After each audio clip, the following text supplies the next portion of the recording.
welcome to San Antonio, Texas, here on the campus of Trinity University. And today's SAA matchup between the Trinity University Tigers and the Sewanee Tigers. Trinity coming in with a record of 4-2, riding a 3-game win streak after defeating Millsaps last week 24-14. The visiting Tigers of Sewanee come in 0-7, although they've played a couple of their SAA contests within a score. And we are underway with the kickoff here in San Antonio. That one will be taken by Chris Stewart, and Michael Edmondson, and he's got a gap up the middle, out across the 40 to the 45, and pushing ahead.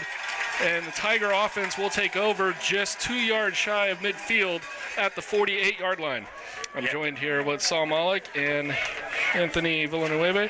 And guys, what do you guys think about today's contest? Well, this is not your great-great-grandfather's Sewanee Tigers. You know, their 1899 team, a historic franchise in college football. But this year's Sewanee Tigers been struggling a bit. As you mentioned, they've played a little better recently. So we'll see what game they bring today.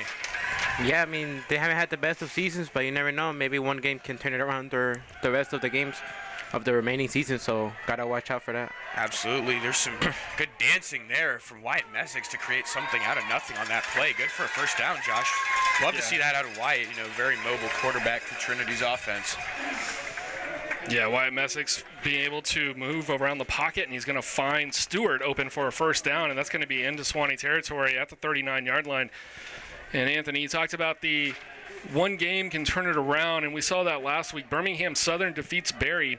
And so the race for the SAA still in Berry's control. If they win out, they're going to be conference champions and they'll go to the postseason. But right now, everybody that's got a one-loss record in the conference still has a chance, and that includes Trinity coming in on the conference 3-1 on the season. So Trinity can't afford to overlook a game like Sewanee. They have to take every game one opponent at a time. But they've also got to finish undefeated the rest of the way and hope they can get a little bit of help. Postseason's still alive. More so now this week than it was going into last week. Yeah, that true test will be against Birmingham Southern in just a few weeks. Here at home, fortunately, we'll have the crowd on our side, but you have to win out from here on out.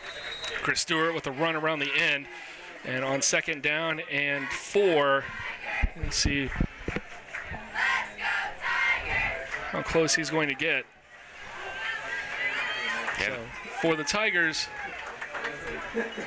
offensively starting for them, we've already talked about Wyatt Messick and Chris Stewart. Charles Davis will be the running back to start. Elliot Gaddis will line up at tight end with Tommy Levine with Chris Stewart out at wide receiver, joined with Austin Burtness. It's Davis in the backfield. He'll not take the snap, and that one's going to go into the air, and that should be pass interference in the end zone. It is. So first down for the Tigers, and that'll take them inside the red zone. Ball was spotted at the 29. That should take them with a 10-yard penalty down to the 19. And offensively continuing for the Tigers, Braden McKinney, Gabe Swift, Drake Hebert, Patrick Quintana, and Brandon Michaels on the offensive line. For Sewanee, we talk about the pass interference there. Defensively, coming into this game, one of their secondary players, Wesley Porter, leading the conference with 4 INTs on the season. Yeah, Wesley Porter has been a bright spot we did discuss earlier on in the year. Also leading, I believe, the conference in tackles as well. So definitely a bright spot there for the Sewanee defense, which has had its struggles this season. That'll be Davis around on the left side. He'll pick up just a few, if anything at all. It looks like maybe the yard marker is going to move. Well, he picked it up and set it right back down. So it'll be 2nd and 9, as officially they've given him an inch.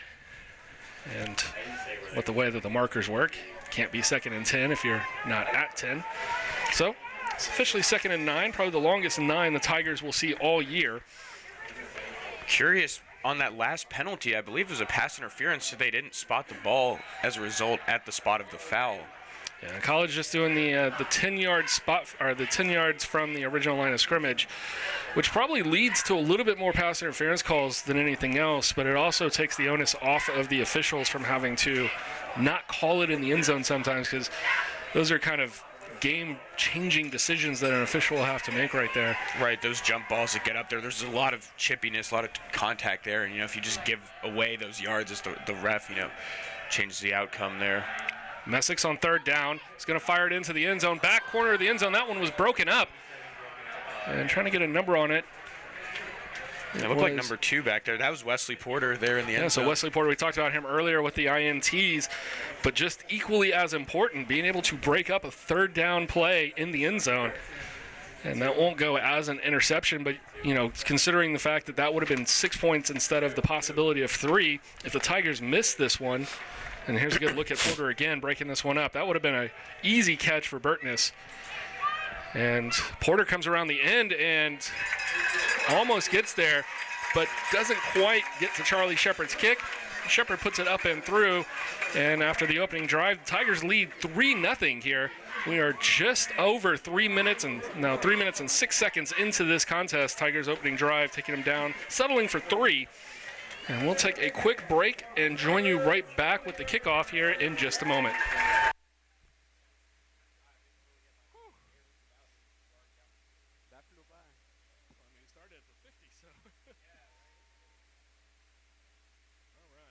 Yeah, it threw me off. I thought it was going to be... No, I thought the pass interference was going to be all the way down there. Yeah, so college, they just do 10 yards. No, I think college always done that way.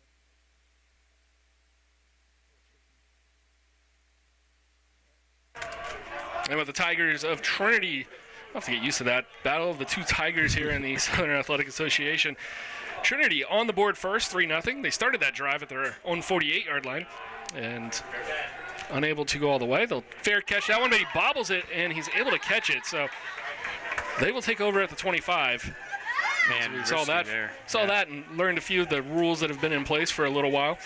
And the fair catch, getting you out to the, I believe it was at the 25? Right, yeah, we saw that against Austin College. We were quite confused why they kept taking it, I guess, like calling a fair catch within the 10-yard line, and that was our answer. So taking over for Sewanee at quarterback will be Alex Darris, the senior, who is your current league leader here in the SAA as far as passing. Yeah, we saw some of him last year, actually. Remember seeing him in that game where Trinity won by a couple touchdowns last season. I believe that game was actually played across the way here at Alamo Stadium because the conditions at Trinity were so bad, and we've talked about that quite a bit this season, how the new turf has really helped to facilitate a better gaming environment out here. But we did see him last year. 6-yard completion out to Paris, and that has the Sewanee Tigers moving early on. You're right. And we saw we're seeing right now a bit of why this field, as the run goes for a short gain, why this field being turfed is so important to Trinity right now is because just last night and the night before, we had some torrential downpours here. I got about 5 inches of rain over by my house, which isn't too far away from campus. And this time last year, a couple of inches of rain would have made the field almost unplayable with the way that it had been sitting. And so having the turf field, allowing us to come out here, the conditions are absolutely perfect for college football. Nice crowd settling in. Nice 62-degree day at kickoff. And expected to get up to 70 degrees. And the third down run, they needed 3, and they're not going to get that. And that will force a punt situation. So the Tiger defense comes out after the Tiger offense goes down and scores 3. The Tiger defense comes out and forces a 3 and out.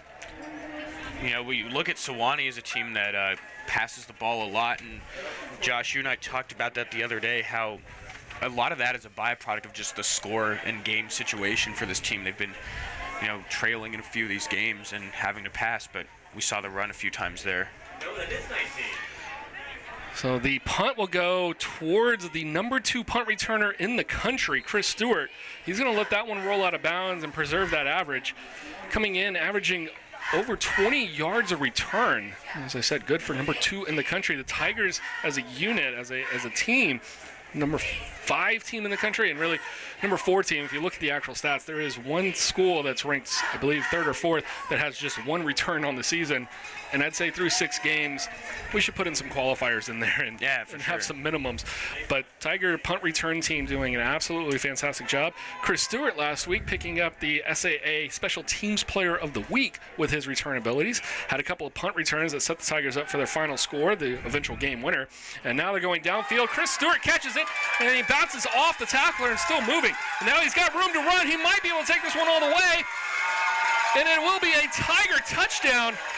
Wow, Josh, right as you mentioned individual him. effort from Chris Stewart Right on offensively. His first touchdown reception since week 1 against McMurray, where he pulled in 3 in that game.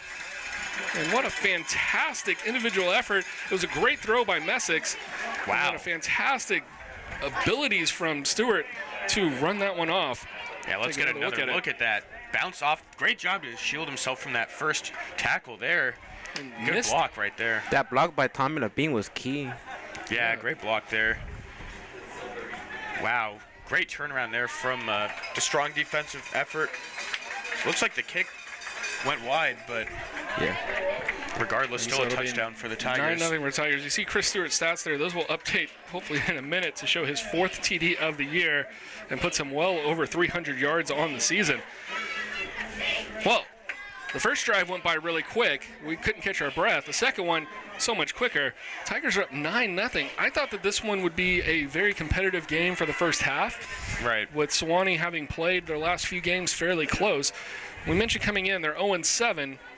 With that being said, their last few games, they have looked like a pretty solid football team. They took Austin College at home last week, dropping that one 21-14. The week prior, they went up to Kentucky to play Center. And Center, who last year was a competitive team, finished tied for first in conference, was a playoff team. This year, they've struggled a little bit, but they've won some big games. And they lost to Center 24-21. So their last 2 outings have been pretty impressive. But through the first 6 minutes of this one, or 5 minutes and 12 seconds, they have looked like they could use a little bit more on this offensive possession to kind of settle the game down, if nothing else. Yeah, absolutely. They need to get their bearings about them. And just to clarify, Sewanee Tigers are the team from the University of the South, so we'll just try to be consistent on this broadcast with that. There is a distinction between the team name and the school which they come from. But you're right, Josh. You know, their last 2 games have been pretty close, and you know it's still early on in this one. A good drive here can set them up for at least a field goal, get them within 1 score. So. We saw it in the game versus Austin College. They kept leading leads, and then they just kept losing them. Yeah, the Austin College game did go back and forth for quite a bit before Trinity was ultimately able to pull away. This one swung out to McGee, and Michael McGee, the freshman running back, will pick up yardage close to a first down. Let's see if they end up giving it to him, or if they're going to say it's second and short, and they're going to say it's second and very short, second and about 5 inches here. Yeah, about as close as you can get. Interesting that quarterback Alex Darris was the one who also punted that last ball away, so versatile player there in the offense. Expected to take on multiple roles. It's going to make it tricky. If they want to fake a punt, they've got the guy back there to do it. Right, absolutely. And, you know, those fakes are never out of the question.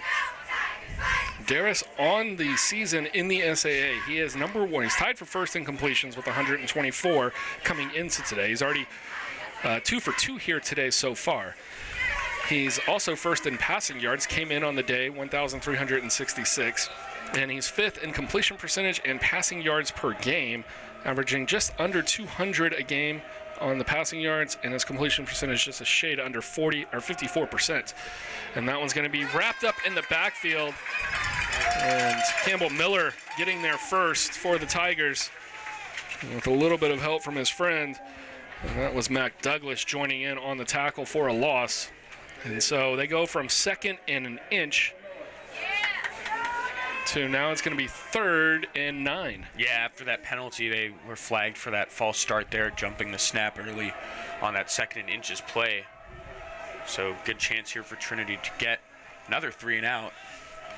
I believe that's McGee in the backfield with Darris. Now Darris looking down. He's got a receiver open, and a fantastic route run right there, right across the middle of the field by Colin May. And you saw that. I saw that one. Darris just stared him down the whole way, and he ran a perfect route right underneath the safety sitting on top, and able to get enough yardage by about a yard for the first down. Yeah, you can see why Darius is the elite passer that he is. Put that ball perfectly there in the little breadbasket for his receiver to bring that one down. First and 10, fakes the handoff to McGee. Now he loses the ball in the handle. I believe there's a fumble. They're going to fight Looks like for Trinity got it. And let's see who comes up with it on the bottom of that pile. I think the sack is going to officially go to Harris Good, who was able to get back there and get to Darius. And I believe they're going to say Darius got it back. Murray might have been down already because it looked like Trinity player did pick up the football eventually. I think he must have already been down, but a huge loss nonetheless. And now in 2nd and 17, I mean, what do you guys think they're going with here? I mean, I think they just have to look downfield because the run game isn't really serving them very well. Got trips to the right. He looks to the left, now comes back with a little screen underneath. And that's not fooling anybody right there. Immediately with the tackle is going to be Ethan. I believe it was 31, but that doesn't look right in the. Yeah, it's going to be Ethan Boyer. I believe Jesse Garcia. Oh, Jesse Garcia. Two 31s on the roster. It can get multiple very numbers confusing. there. Yeah. Man, he put the hit stick on him there, man. Full charge right there. So now big moment here for Sewanee. Down 9-0. 3rd and 17 is the situation they're currently facing. Darius flushed out of the pocket. Now he's going to roll the right. Flags are down. And Harris Good will come from behind to make the tackle. A couple of Tigers flushed him. Yeah, looked like could have been a hold there. So Jacob Munoz was the one to originally flush Darius out of the pocket. Yeah, there's the offensive hold. And that should be declined, bringing up a 4th and 14. And so not a sack for the Tigers on that one, but they only allow a 3-yard scramble. Fairly incredible effort there from the Tigers. They forced a long, really 2 plays from Sewanee on that one. They had the first down run that got them 9. They got pushed back. And then they had the first down pass that put them a yard over on 3rd and long. And then the Tiger defense, once again, looking pretty solid. Yeah, Stewart's going to return this one. And, well, he's not the number 2 return man in the country any longer. So he did have a 3-yard punt return on his first punt return of the season. And that one, I believe, is going to go for 3 yards as well. And that'll help destroy an average. But if the Tiger defense continues to play the way that they have been, he'll have plenty of opportunities the rest of the game. Gotta love what the Tiger defense is doing. I like the blitz packages they seem to be running against the quarterback. They know he's going to be throwing often, and applying all that pressure is really forcing them to try to speed things up on offense, getting to the quarterback quickly. So after they've gone pass first, their last 2 drives, we'll see if they hand off. And they fake the handoff, and it's going to go to Tommy Levine. And Levine, first down yardage, 14-yard catch and go, but injured Tiger, and that's going to be an offensive lineman down. Trying to see if we can figure out. Yeah, we can't see the number from here, but have to hope that he's okay.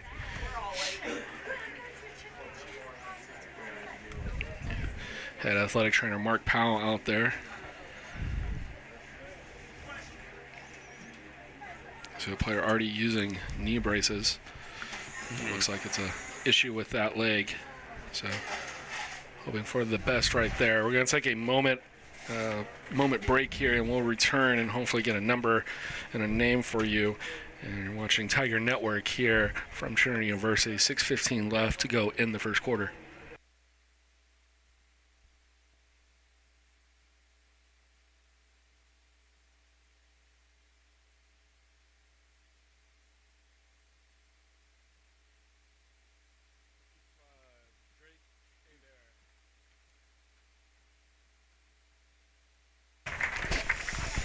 And so good sign to see Drake Hebert up walking underneath his own abilities here. Yeah, that was a scary moment there. It seemed like maybe they need to bring out a stretch or something. Anytime you see a player able to walk off with the assistance of a trainer or on their own power, always encouraging. We'll take him over here to the medical tent.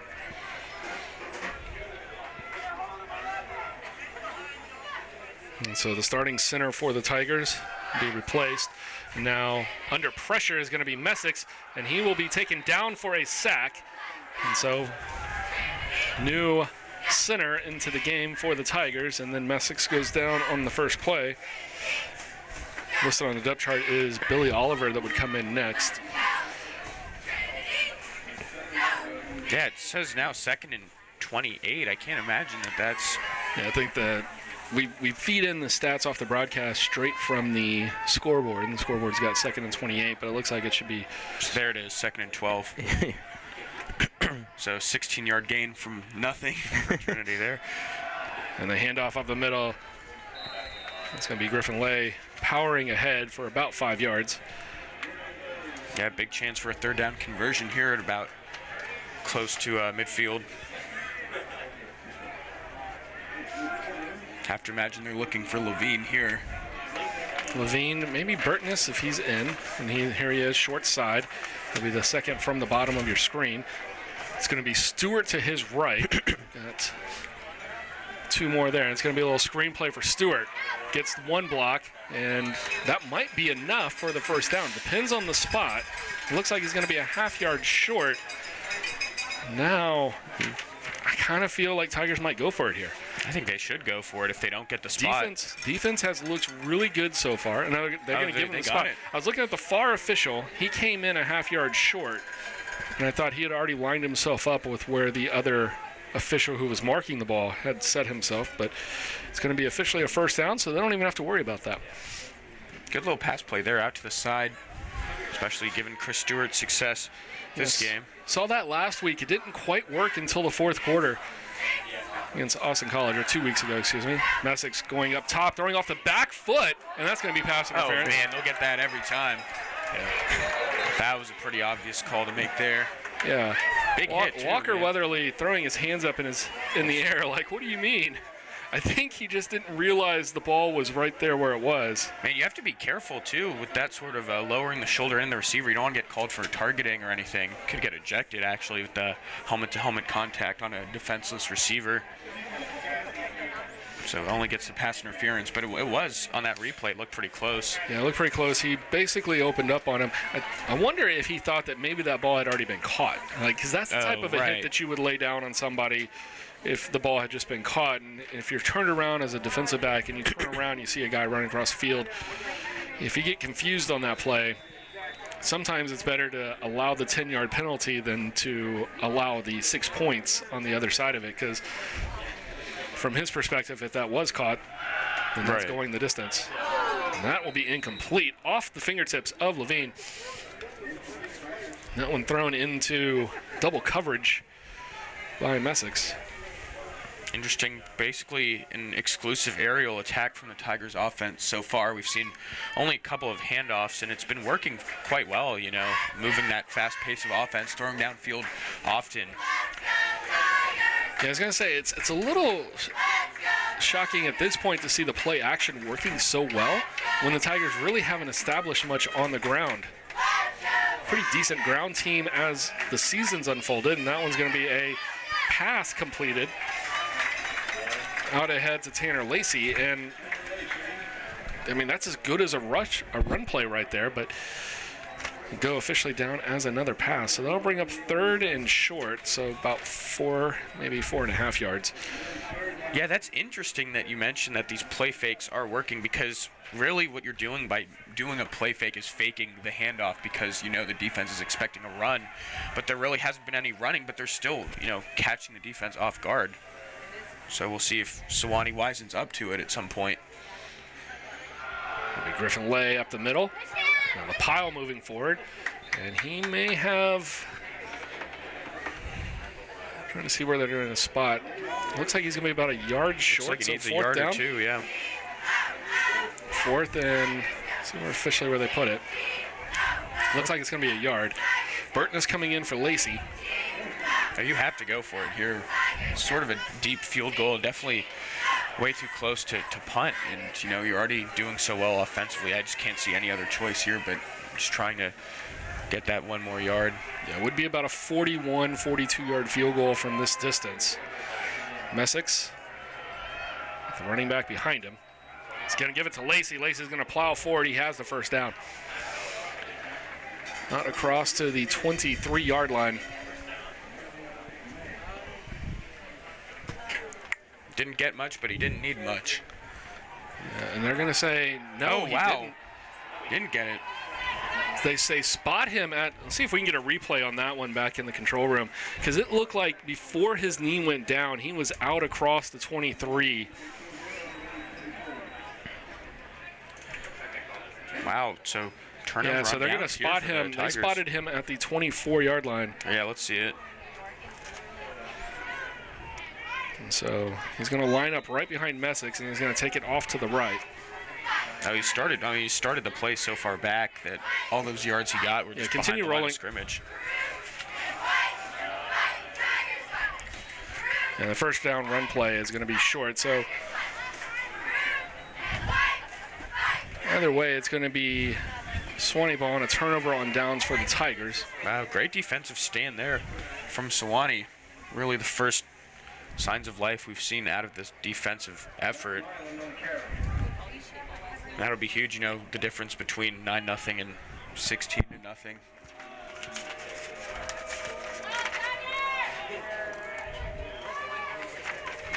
Tigers look like they're going to blitz again. Pass complete.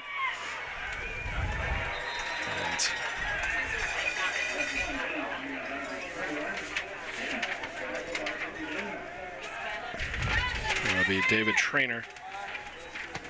Tackled by Eddie Luna.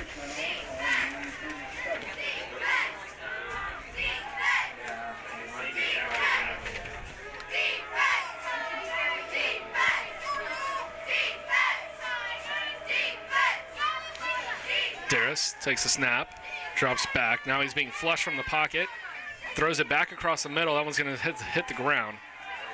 Good pressure again. No, they're going to say it was caught by Traynor.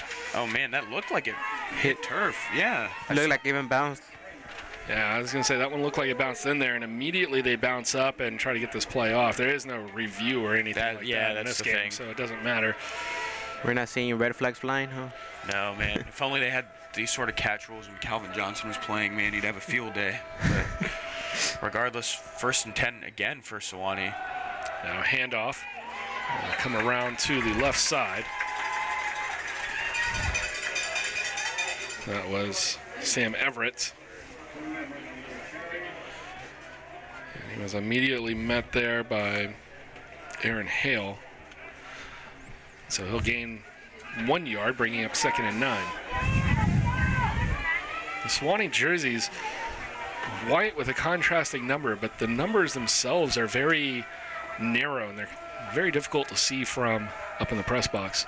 Yeah, especially with that sun kind of glinting down on it.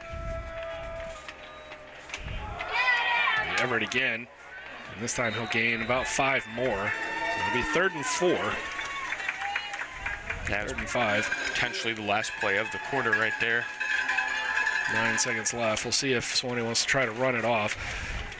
I mentioned this the last 2 weeks ago against Austin College that it would be the last play of the quarter, and with about 6 seconds, Austin College hurried up there and ran off one more. So, Right.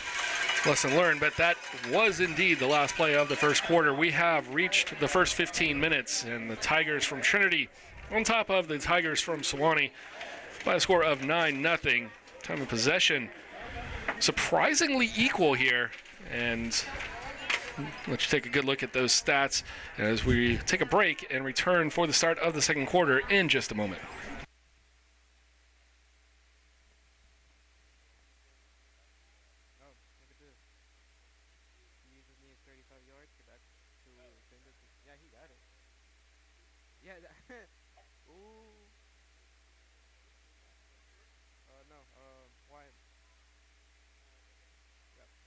He got it just with that play to Tommy.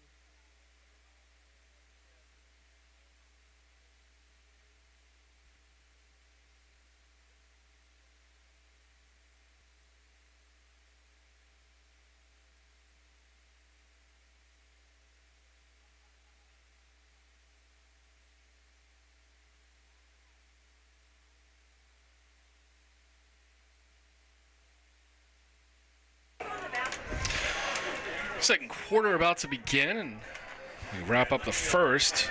A first quarter that saw quarterback Wyatt Messick join the 3,000-yard club for the Trinity Tigers, becoming the 8th Trinity quarterback to do so.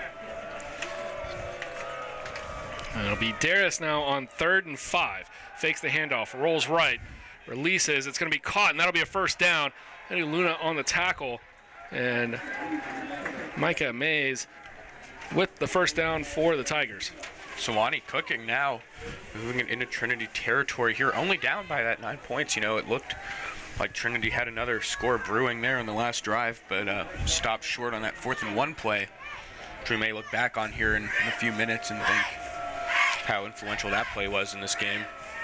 Momentum changing for sure, especially after Sewanee is able to roll through and get a first down on that 3rd down play. Everett up the middle, and he's going to be stuffed. Campbell Miller and a few others leading that charge did not get through the defensive line. It's an interesting metric there from the first quarter. That time of possession was actually in Sewanee's favor just because of how quickly Trinity's offense has worked. Yeah, that one drive to Chris Stewart only took about 40 seconds off the clock, if it even took that long. Right, yeah, just that one play. Man coverage top of the screen. Darius is looking out there. Let's see if he decides to go that way. Instead, he hands it off Everett to the left, and he'll be met by about half the Tiger defense. And leading the way there. So that was Chase Estrada up early on, making the first hit. Yeah, not a whole lot developing in terms of the run game here for Sewanee. Getting bottled up pretty much every turn. So, you know, have to imagine they're going pass here for the first down chance.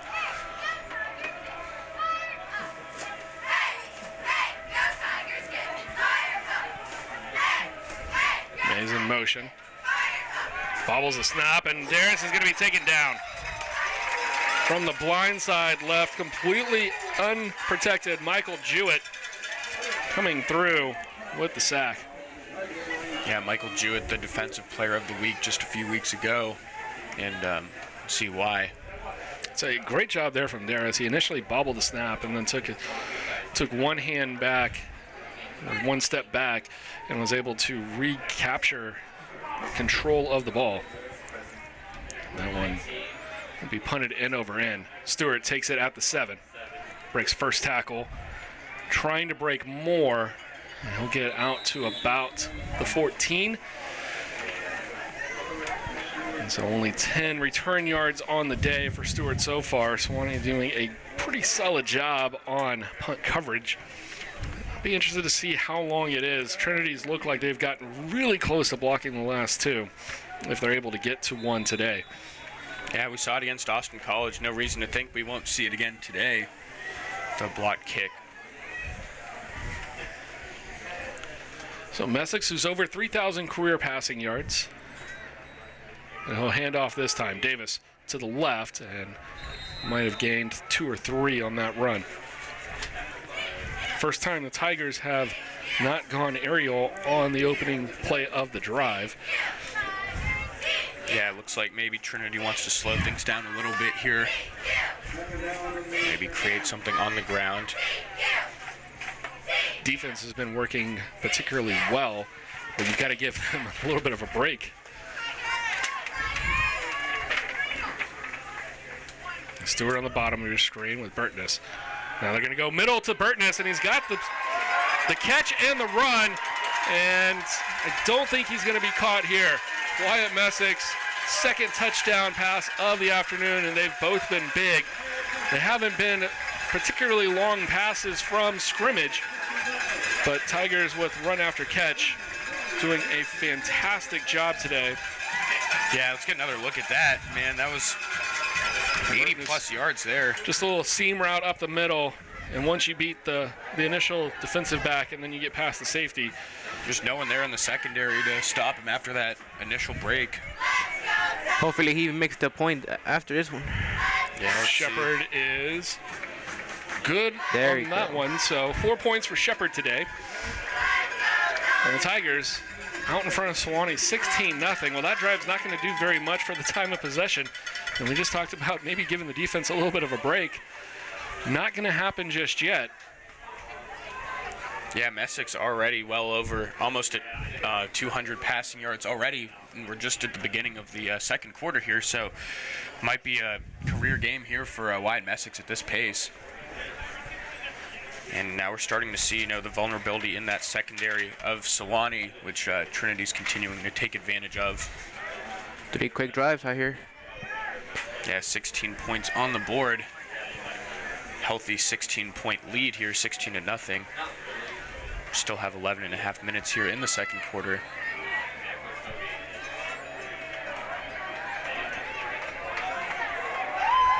This is cool. I think this might be a new thing that the cheerleaders are doing, throwing shirts here into the bleachers. And maybe if one goes errant, we can get one under here under the little window opening. Could use a few t-shirts, man. The laundry at this school is expensive, so. So the stat there for Burton is 5th touchdown catch of the season. They're going to onside kick this, and that is going to be received by Sewanee, and they've got a chance to take this one all the way back. Man, that was an interesting gamble there that Trinity took. And, sometimes those sort of plays work when they catch a defense off guard, and they look great, but when they don't work, it really looks kind of ugly. Well, I would say when you're up 16-0, you've got a chance here, and that just fortunate for Sewanee went right to him on the return.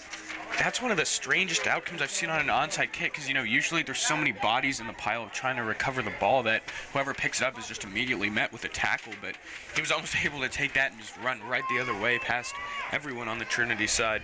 Drew Maddox with the 20-yard return, setting up Sewanee at the red zone. As the ball will be... But yeah, they've got the chains all mixed up. It's the weirdest thing. Yeah, it was they were going the other way. Yeah, they were just as confused by the onside kick situation. Man, you see something new every time you come out here. That's the beauty of the game of football. So Sewanee showing trips to the right. Yeah. Anthony, I'm not used to seeing that onside kick, but I actually, thinking about it, don't really hate that move, honestly. The way the offense has been rolling, the way the defense has been stopping Sewanee, if you get the ball back, you could go up 23-0 just like that. Yeah, if you don't gamble, you don't get a shot at winning. Yeah, that looked like it hit the ground. Yeah, that's what the official coming in is going to say. Incomplete. Yeah, right on that one. Sewanee still does need to score the points here. Trinity didn't just gift them 3 points despite giving them such good field position. There's still work to be done on the 20-yard line. At the very least, you'd expect to get a field goal out of this drive. They are in good position to get points either way. Yeah, absolutely. You just got to limit the mistakes here. Can't turn the ball over. It's going to be a run to the left on second down. And that one taken by George Maurice.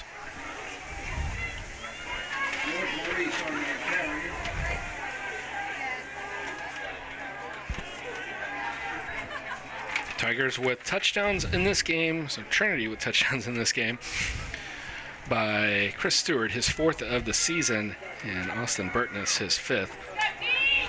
Yeah, the Burtness touchdown, really the tackle attempt from Sewanee, you feel like you have to try to hit lower on that, get the legs wrapped up so that sort of run after the catch doesn't occur. Over the middle, pass complete, and immediately taken down. Can't tell who the reception was. Was that number 7? That was Mays. Yeah, not good enough for the first, though. Do you go for it at this point, or do you play it safe and get the 3 points? Well, I guess thinking just mathematically, if you get 3 here, you're still down 13. Regardless, there's still so much time in this game that I think you just need the points. What? Yeah, I was gonna say, I think just from the mindset of getting the 0 off the scoreboard, you put some points on the board here.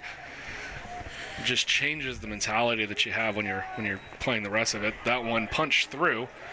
Yeah, there it is. That was such a line drive. Line drive kick and made its mark. Brody Palmer with the 30-yard field goal.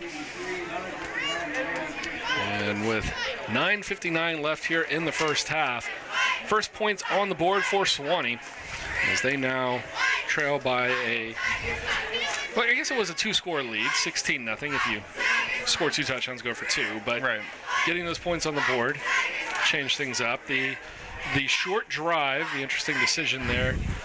Trinity's defense still really, they've given up the 3 points there, but they haven't allowed anything. No, yeah. That one started at the 20, and they gave up a 30-yard field goal. So they allow 7 yards and give up 3 points. Will Sewanee try an onside kick here?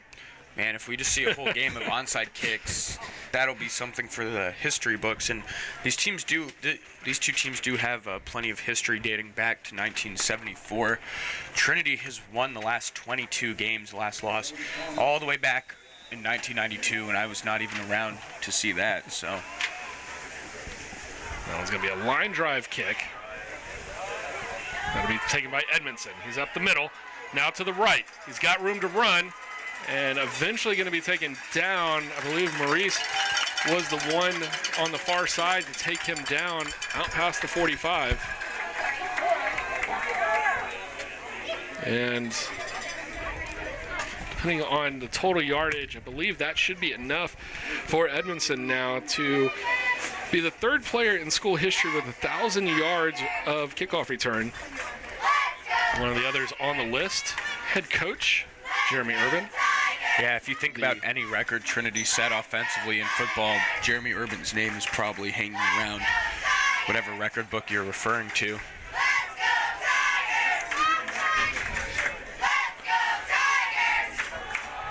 Opening play, and they're going to give it to Edmondson. Now he's got 7 yards on the ground, so racking up all-purpose yards here, like Edmondson. Yeah, I think Sewanee just has to change their schema defensively. You just need to have more people in this position in the backfield in the secondary, because it's these pass plays that are burning them because no one's there to make the tackles after those initial receptions. Another handoff, and getting into the backfield in a hurry for Sewanee was TJ Barfield, and he hits Edmondson about 4 yards behind the line of scrimmage. And somehow Edmondson just bounced off. I'd say he bounced off and bounced at an angle towards where he's eventually down here. It'll be 3rd and 4, so a loss of a yard. Have to expect a handoff here now. It's going to be. It's what you'd expect. I think they might take one shot deep here, the way it's been working so well. In the way. If you're going to onside earlier, I'd say this is 2-down territory. Now Messick's is going to be hit. Oh, he somehow escapes it, and well, he's not going to escape made it worse. Now you're back at the 40. You're not going to continue to go for it, but the punt team should come out. The initial hit for the sack was Jackson Menifee, and Messick was able to bounce out of that, and I didn't quite see there on the replay who eventually got to it. Might have been Pierce Johnson. Wow, it did look like Messick was looking deep there on 3rd and 4, just unable to find anyone to throw it to before getting hit.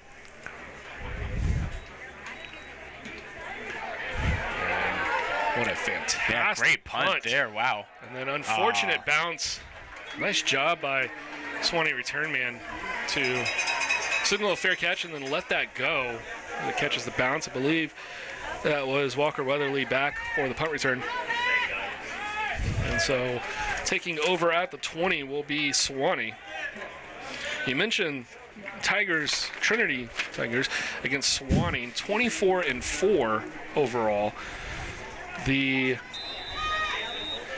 That is the worst winning percentage by Sewanee against any school that they've played more than 3 games against.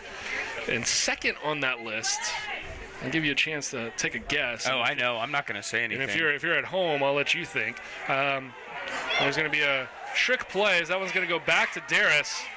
That was bizarre.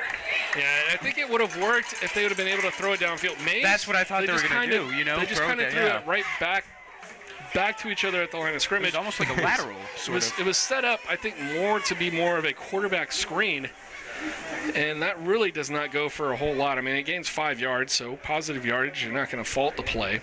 No, I thought they were going to, go downfield with that, after the second pass and look deep downfield. And they may be setting that one up for later. Sometimes you throw the short one, and then maybe you do it once or twice, and then throw it deep the 3rd time. So who's the other team, if we may get a clue? Oh, I'm gonna tell you, tell us. If you're thinking that they've played this team since World War II, you are incorrect. And I'll tell you that they are a member of the SEC. But it might not be the teams that you're thinking of. They're still listed. Another hint is they're listed. I mean, don't go searching, but they're listed on Wikipedia as a rivalry of Sewanee, and we got a kick out of that, seeing this big program. And Is it Tennessee? it's a good guess. It's a good guess. You're That in is the a right. good You're in the guess. right state. I'll give you one more hint. The college in question has also recently won a baseball national championship. Ah, Vanderbilt. There you go. There you go. The Commodores, Nice. with a career mark against Sewanee of 39-8-3. Winning percentage 190. That's brutal. The weirdest thing about that number is that there's 3 ties in there, because that's not all that common unless those were probably historically. Those would have been back in the 3 games. the 1900s, the 1910s, 1920s. They stopped playing in 1939, 1941. And so, interesting. They stopped playing November 8th, 1941. So, Wow. as I mentioned, right before the United States got into World War II.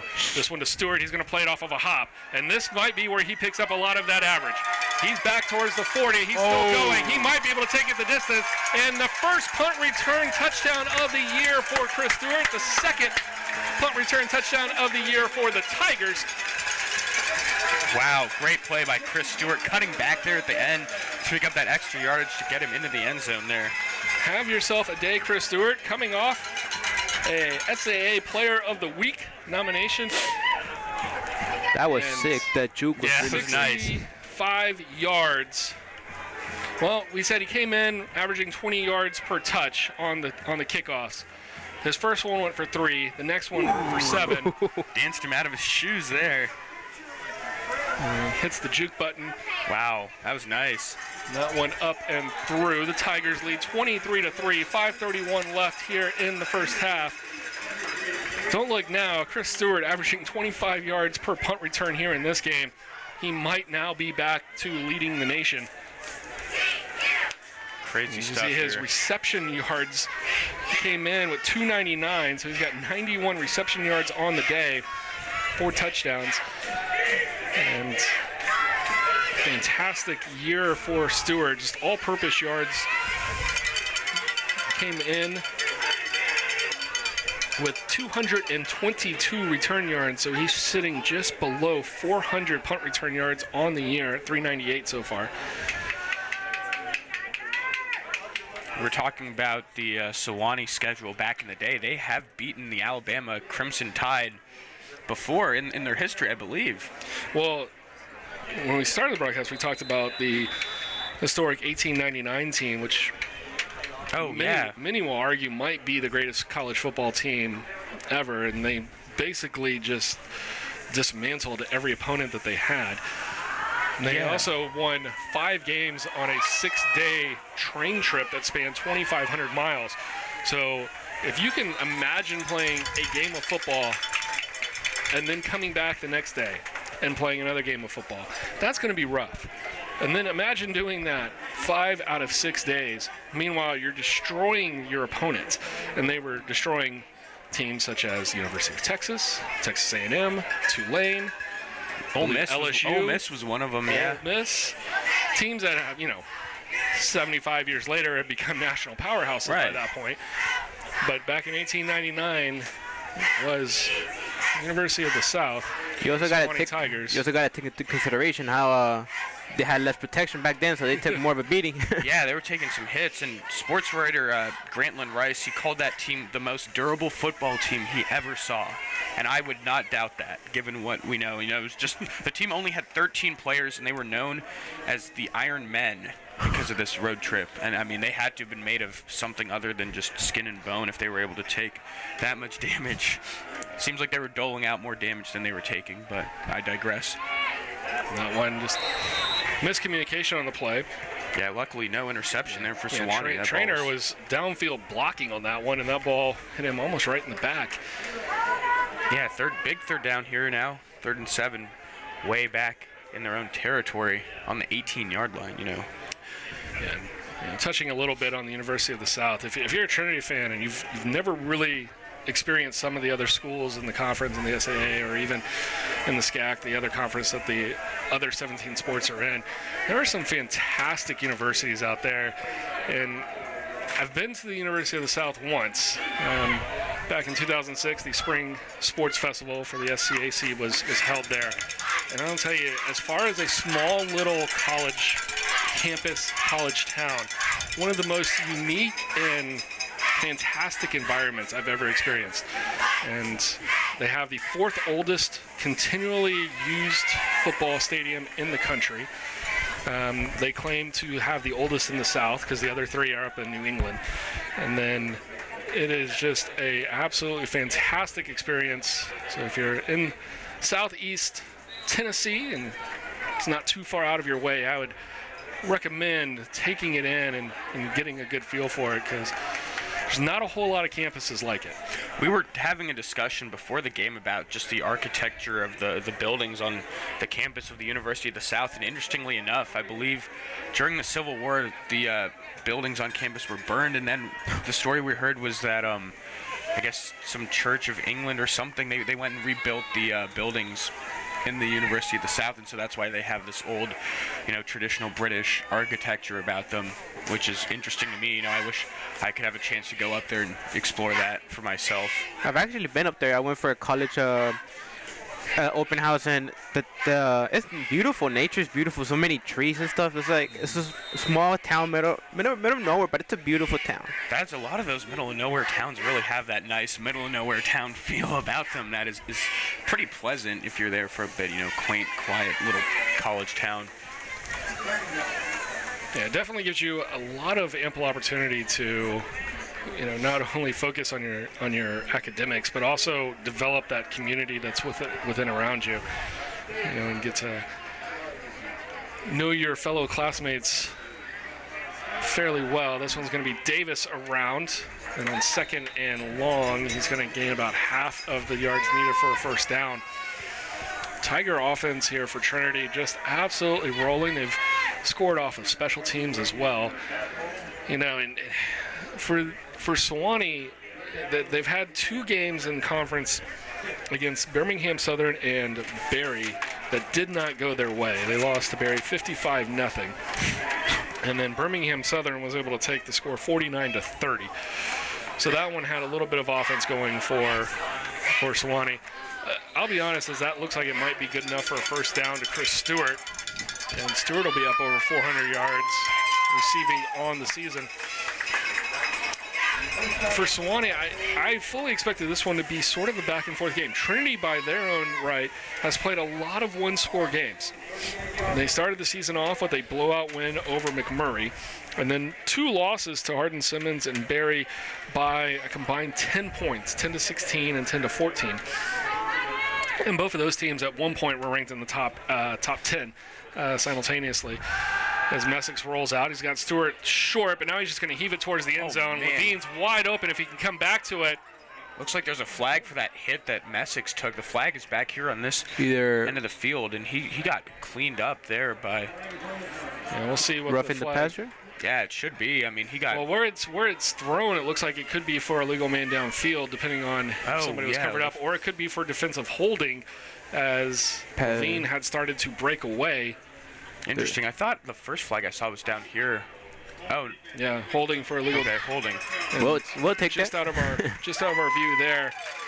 And he did get. It was early on for the hold. You saw the flag come in there, and surprised they didn't make the call there on that hit, because he'd released that ball well before getting hit, and seems like all football at all levels is doing its most to protect the quarterback from that sort of stuff. But regardless, Trinity will take that first down. Yeah, Trinity's going to run here with Davis. They're trying to break out of a snap where they've really kept a lot of their games close. I mentioned those 2 losses to Hardin Simmons and Berry, but then they came back and won a game 20-13 at center. That was a game they were ahead by a little bit more, and center scored late. And then similarly with Millsaps last week, 24-17 final score, but point being, Trinity really hasn't established the game like they did against Austin College, except for anybody against McMurray this year. And they kind of went through that last year, too, where a lot of their games were close. They lost by only a handful of points. I think they lost all 3 of the games last year by 16 or 17 points combined. And this one will be Messick rolling out past the 20, past the 10, and he's out of bounds at the 7. So for Trinity, I'd say this could be a game where they could maybe, just play their style, play their offense, and just continue to convert time after time, as opposed to looking really good at times and then kind of stalling for a good portion of the game. Even that Austin College game, you see the final score there was 52-35, but that game even went back and forth with Austin College taking the lead a few times in that one. Yeah, it was a big fourth quarter from Trinity that kind of set the tone for that one. Scored 28 points in the fourth quarter. Yeah, that's just a strange, sort of an anomaly of a game with Trinity conceding 35 points, but then a lot of those were the result of previous turnovers giving Austin College good field position. Looks like we'll get a timeout here with just a minute and a half left in the half. If Trinity's able to put more points up here, they could go into the half with a 27-point lead if you get the touchdown and then kick through the extra point. Man, 30 points in the first half, that you can't argue with that, can you? No, man. I mean, you keep them down to 3 points. What else do you want? Yeah, really, there's not much more to ask for, especially when your offense is just rolling on all cylinders as it is. And, yeah. Just saying, in this booth here, looking at Anthony's Zach Greinke shirt here, he really came with the fire last night. All my friends back in Houston watching that game.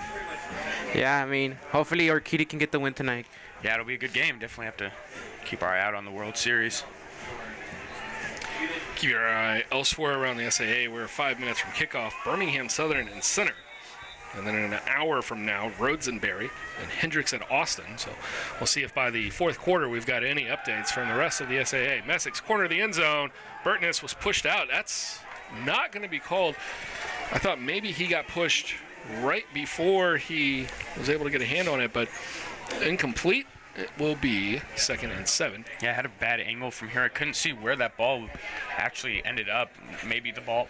Yeah, it could have. It wasn't put on a pretty good line. I thought for Burtness to have caught that was going to be a fantastic catch. Or excuse me, that might have been Levine out there. Yeah, just the whole nature of whether or not the ball was catchable, I think, factors into whether or not they'll whistle. We're going to go to Levine, corner of the end zone, jump ball, 29-3. Now, Burtness, Stewart, and Levine all have caught a touchdown here in the first half. Yeah, you had to imagine that eventually Levine would get in on the scoring there. Oh, that was the first one to Burtness, so just out of the reach. So then Messick comes back and takes a little bit off of it for the touchdown play. And really just a jump ball that Tommy Levine has looked good all season long. 8th touchdown of the season, 571 yards. That one up and through. It is 30-3 Trinity. Yeah, and Trinity doing all of this stuff with only, all this offense with only 36 of those yards coming on the ground.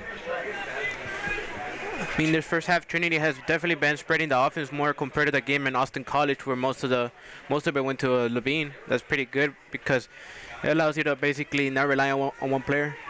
Absolutely, it's always good to have multiple options, and even looking at the pro level at some players that have had successful careers, a lot of those guys, later in their careers served as like decoys on offense. The ball didn't really go their way. A name that comes to mind is like Rob Gronkowski, as he was getting kind of older. They would use him as a decoy, and that helps, spreading the offense around. You don't have to rely on one guy. Coming into the day, Trinity scoring offense, they were averaging 26.2 a game. So they've already eclipsed that. They were averaging 212 yards passing per game. They now stand at 207 in the first half. Total 122 rushing yards. They've only got 36. The rushing defense, though, they have been allowing 124 yards on the ground. To this point, Sewanee has 4. Shepard will kick this one away. And the fair catch called, and Sewanee will take over at the 25. Yeah, I'm curious to see what they try to do here on this last drive, because there still is time. You're not just, theoretically, you wouldn't just kneel this out, but you also don't want to make this any worse than it is by turning it over, throwing a deep ball, getting picked off. So I think they just go for a few shorter passes and maybe try to get a field goal off. Times running down. Ideally you would get the touchdown, but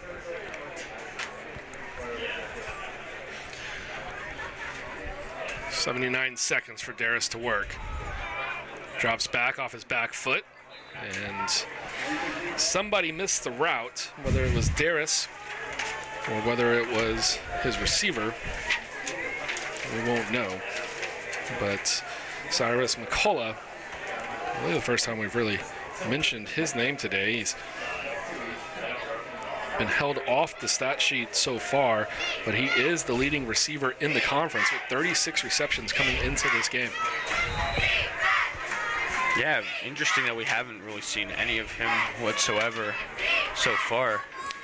Well, now, if you are Trinity, you have 2 timeouts left, a minute 12. If Sewanee does not pick up the first down here, the score is 30-3. I don't know if we would see Coach Urban call a timeout to get the ball back with a minute to play. As we see, I'm going to say no, because as we start to see the offensive coaches make their way down to the field for halftime. And that'll be a first down for Sewanee on the screenplay out to Everett. Yeah, still time for Sewanee after getting the first down there. Just about a minute. Sam Everett with his first completion of the day.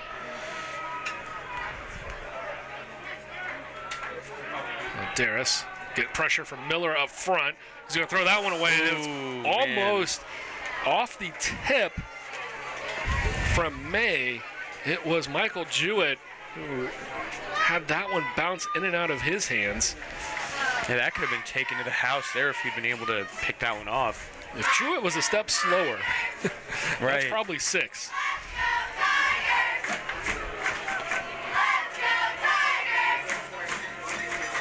Second down. Darius drops back over the middle. Pass complete, caught, and a first down for Sewanee. Jacob Vicari.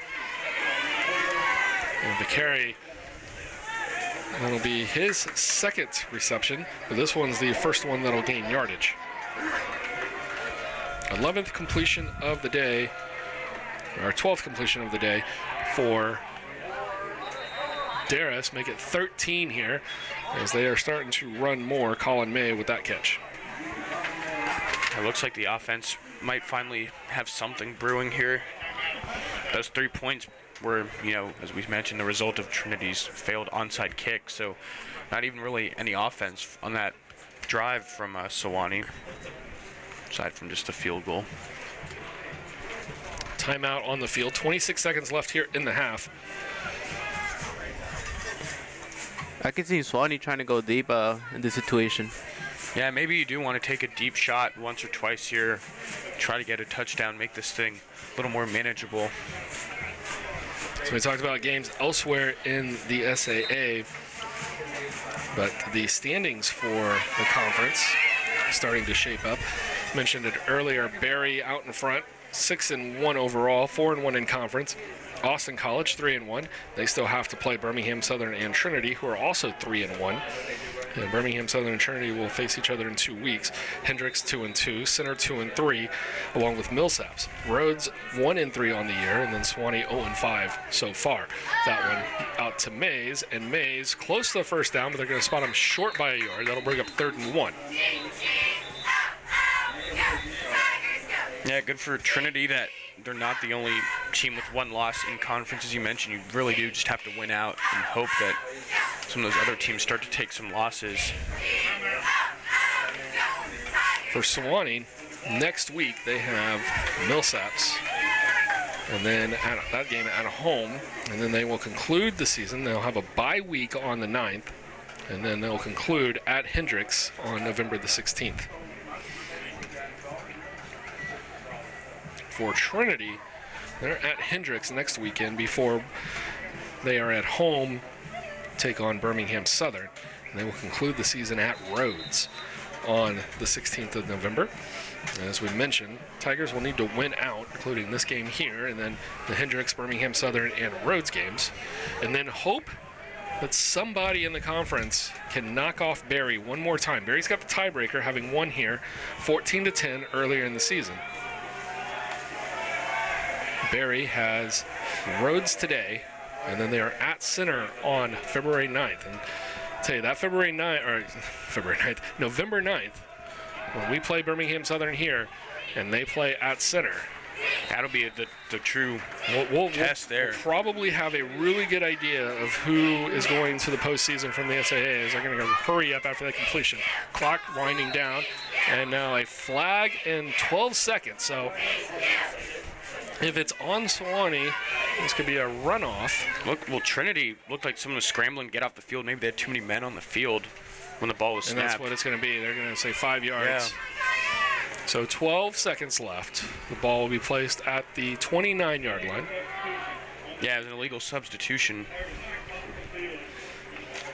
Yeah, saw some players scrambling to get off the field there. But yeah, that weekend, that Saturday, November 9th, Trinity against Birmingham Southern here, that'll be a great game.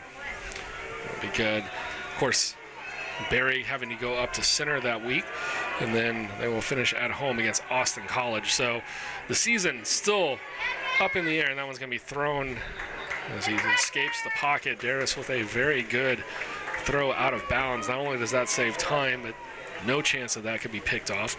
6 seconds left. I would imagine they're going to heave it towards the end zone unless they want to try to play for a field goal and go, 10 yards, get a little bit better range. They made a 30-yard field goal earlier. They would need 17 yards to get another 30-yard field goal. It would be 47 from here. And now a timeout for Sewanee as they're going to figure out which play they're going to run. 2nd and 5, although that doesn't matter. I doubt that they would have time to get 3 plays off here in the next 6 seconds. So. Yeah, seems unlikely. I think maybe, you just try to get a little better position and then kick the field goal and get the ball out of bounds. Or, they're out of timeouts, though. So. Yeah, out of timeouts. Now I think that you've got to throw it. I was going to say, with the one timeout you had, you could play it over the middle of the field, get 8 to 10, 12, 15 yards, and then kick a field goal. Or even, get 15 yards and then take another 15-yard shot towards the end zone if you don't want to heave it the whole way. Right, and then... But now I think you are going to be limited to this one's either got to be on the sideline or it has to be. Or they're just going to kick it here. Yeah, and that's an interesting call here. Now, they're going to play this one short. He is spotted at the 36-yard line, just outside the 35. So not the full 7 yards that you would typically see. The kick is up and just makes it. Got it, yeah. And so as time expires here in the first half, they weren't going to waste any time. And that might have been the right call. It might have taken more than 6 seconds to play that one 30 yards downfield. So a great decision there for Sewanee to add more points onto the scoreboard. Although we haven't quite seen Trinity's team make their way. Sewanee's walking off the field. Trinity's still here. The officials, I think Coach Urban said that there's 1 second left on the clock. He wants them to kick this. And I was going to say, no, they're going to put 2 seconds on the clock. When that went through, it landed, there was 1 second, and then the clock continued to roll off to 0. And so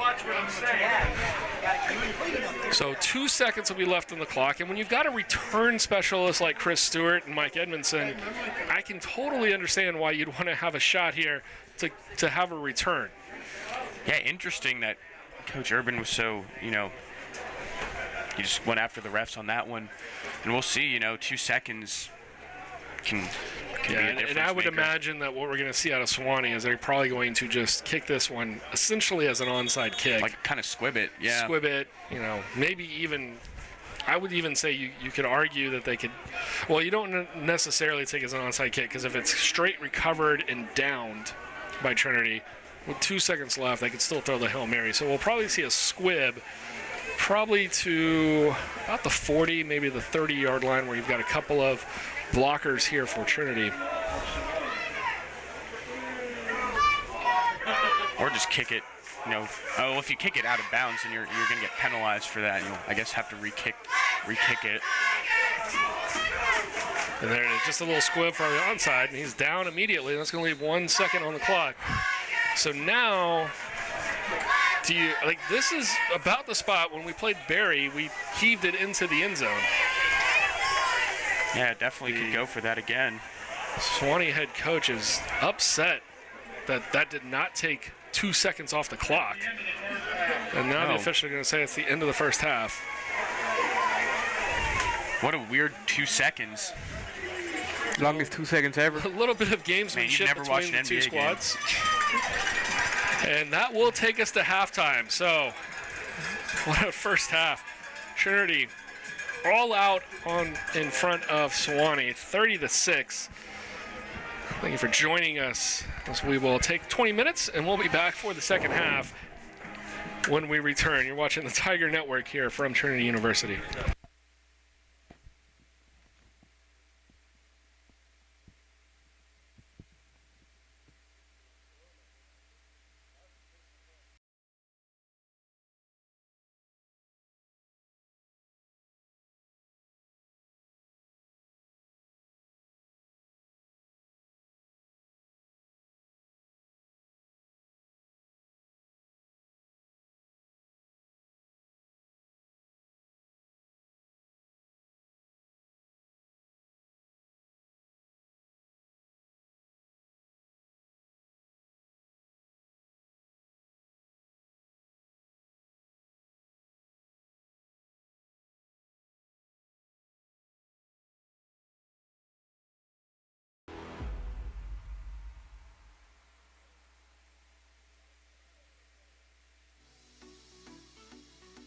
My name is Curtis Agara.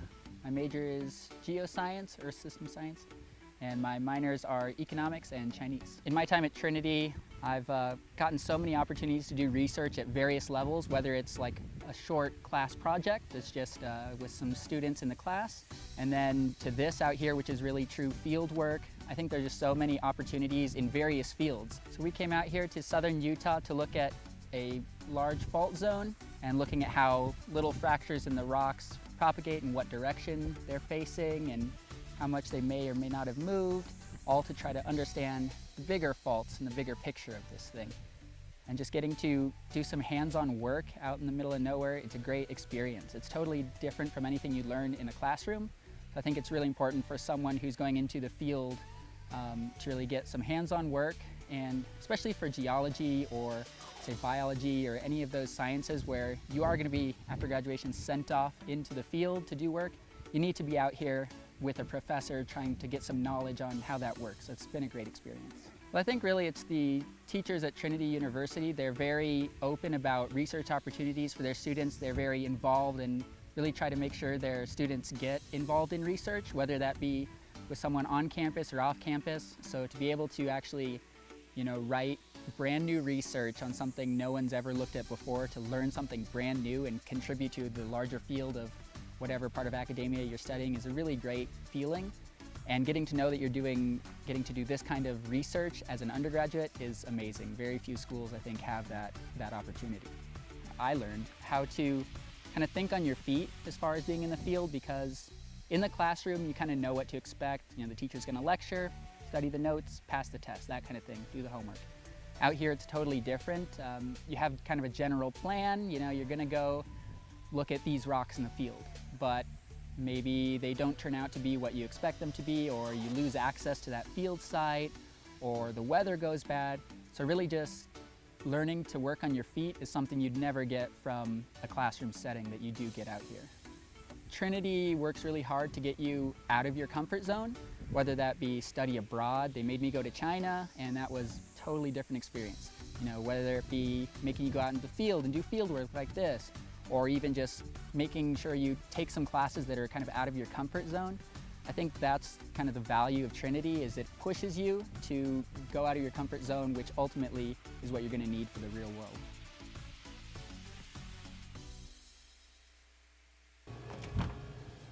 Hey Tigers, I'm Joseph. I'm a Trinity student in the class of 2020. Welcome to the Cooley Lab. The Cooley Lab uses organic chemistry to solve biological problems. We have two main projects, the fluorogenic polymerization project and the Ross activated prodrug project. Chris is one of our newest lab members, a freshman, who is working on the Ross Activatable Pro Drip project. Over here is one of our newest additions to the polymer project, is the Cooley Lab Light Box. Here we have a special type of polymerization with Madeline Hops in the class of 2020 developed this herself, where she puts in her polymers that are photoactivated. So she puts these in, and that bright light starts the reaction and creates the glowing polymer. I'm Dr. Christina Cooley, and I've been an assistant professor here at Trinity University for the past 4 years. And then I also have my own research lab where I get to pursue what we work on in our lab is using organic chemistry, kind of broadly defined as a way to solve different biological problems and problems in human health and disease. Being part of research is really fun because you get to play with all sorts of cool tools. One thing we use very commonly is the sonicator, which if you listen closely, you can hear it. So that distortion you're hearing is actually sound waves. The sonicator sends sound waves through water, and we put our solutions in it, and it helps dissolve our reagents. So right now, Tyler is about to lyophilize something where it's basically, he has his product in water, and lyophilizing will allow him to extract his solid product from the liquid. So Dr. Cooley has been phenomenal. Not only is she a great professor, but a great advisor. She helps us every day. I consider it more like a job. I think this is a great opportunity to actually start my career in science. Really cool to tell my friends and show them all the cool reagents I would do. I would show them videos of some of the reactions I do, like changing colors, I releasing smoke, and say, hey, this is the kind of stuff I get to do every day. And a lot of people are like, get very jealous because it's a really fun profession. So this is the kind of research that I think I would want to carry out anywhere with graduate students, postdocs, with professional scientists. But what we do is we basically, especially in the chemistry department here at Trinity, we're really invested in doing the best science that we possibly could do anywhere, but we're doing it with undergraduate students. And we think this is a great way to train undergraduates to become great scientists. They can learn a lot of techniques and a lot about the science and grow as scientists while working on problems that could actually be meaningfully impact human health and disease.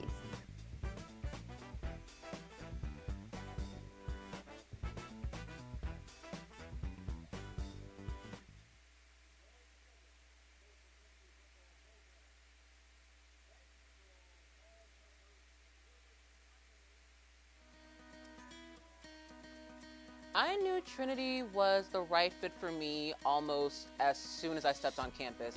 I just saw nothing else that really compared to it, just being able to tour around campus and just seeing relationships between students and professors. I knew if I was going to apply early decision at any school, it had to be the right fit. I've always kind of had a passion for urban studies, so San Antonio, on top of being like a great city, it was also one of the only schools that I was really looking for that had a dedicated urban studies program.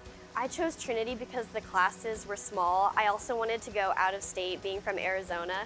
So one of my requirements, a little bit casually, was to have somewhere with trees. Trinity is full of trees, the campus is beautiful, and that was something that really stood out to me when I was choosing Trinity. I'm an international student in Trinity University, and I came from Hanoi, Vietnam. Firstly, there is the vibe of the campus. This is a small campus, and I cherish meaningful and intimate relationships. I want to be in a place where I can actually grow. So I went early decision just because of the campus, the class sizes. San Antonio is an incredible city, and so early decision just kind of emerged as a no-brainer for me. I chose Trinity first and foremost because it's a small school, it's a smaller, more private, focused environment. As well, also, I am a student athlete here. I'm on the tennis team. I was recruited by the coach here. When I got my acceptance letter, I knew that I was going to Trinity and that I was going to be in great hands and that I was going to have any opportunity in the future that I wanted. And I felt a great sense of peace and happiness knowing that Trinity was going to be my family.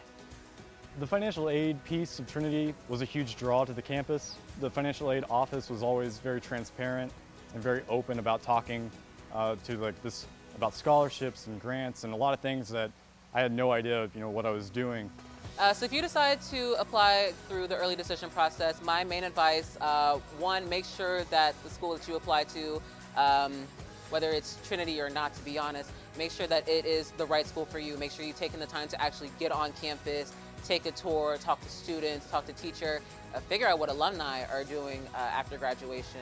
I feel like those are huge factors that you should definitely be considering. If you're deciding if early decision is the right fit for you, I would strongly suggest it.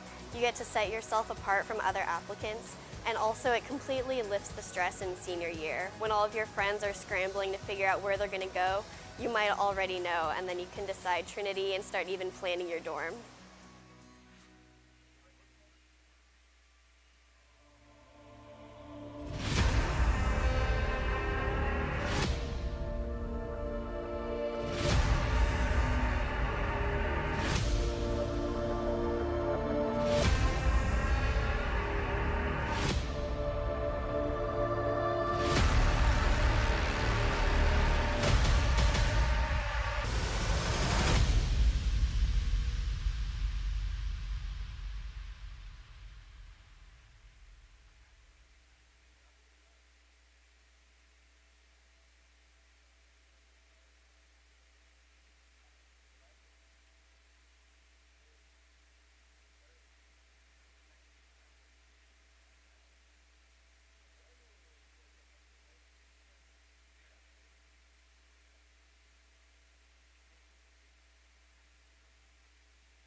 Just about 2 minutes left here in the half. Take a little rundown of the first quarter or first half stats. Passing for Sewanee. And our apologies. In the last 2 drives, Cooper Hancock, number 18, had come in to replace Alex Darris, number 19. And Hancock, 5 of 10 for 41 yards. And Darris, 8 of 9 for 67 yards. Receiving leaders for Sewanee, Micah Mays, 5 for 24. And then David Trainer, Colin May, and Jacob Vicari, each with 2 receptions. Trainer with 23 yards, May with 18, and Vicari with 15. Alex Darris with 4 punts for 147 yards. Cooper Hancock with 1. And rushing Sam Everett, 4 carries for 7 yards. Also had a reception that netted the Sewanee Tigers a first down in the first half. 6 points for Sewanee.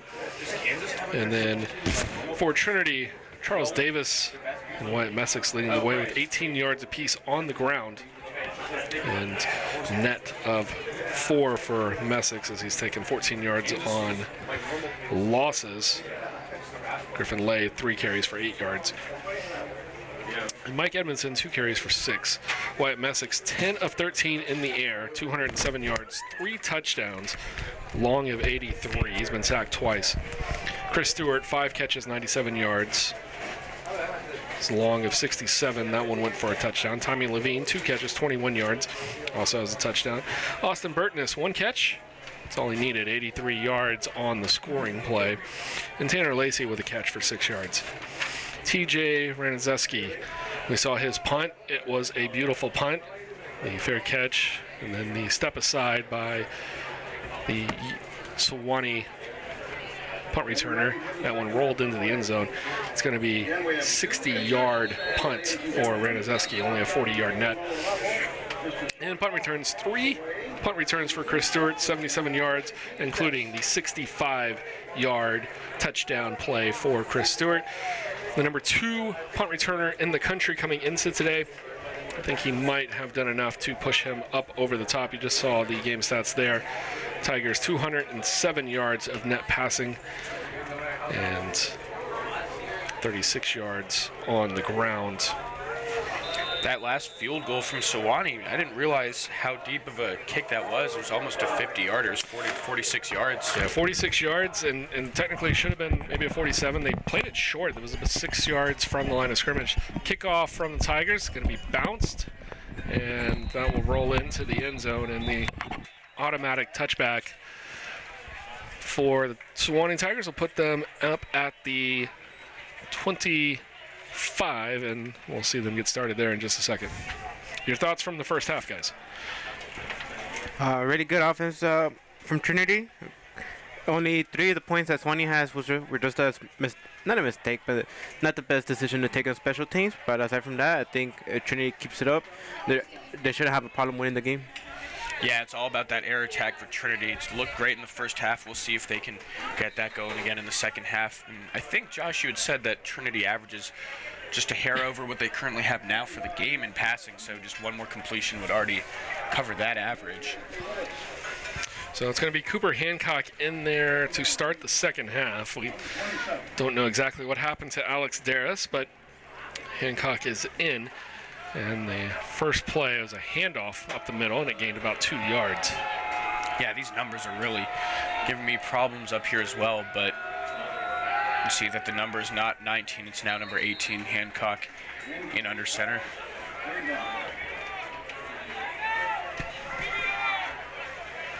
So that looks like it might have gained a yard. So we'll bring up a 3rd and long. Sewanee 4 out of 10 in the first half converting on 3rd down. So 40% of the time here. I guess the numbers are in Trinity's favor for getting the stop here, if we look at it that way. Hancock drops back to pass. He's going to be eaten up. And in on the sack, Campbell Miller, along with number 34, Caleb Harmel. Harmel getting the start today for Michael Jewett. And gets the sack there to end the drive for Sewanee here as we start the second half. That's a good start to the second half. You don't let them get past midfield, and you get the ball back immediately. That one's going to be blocked.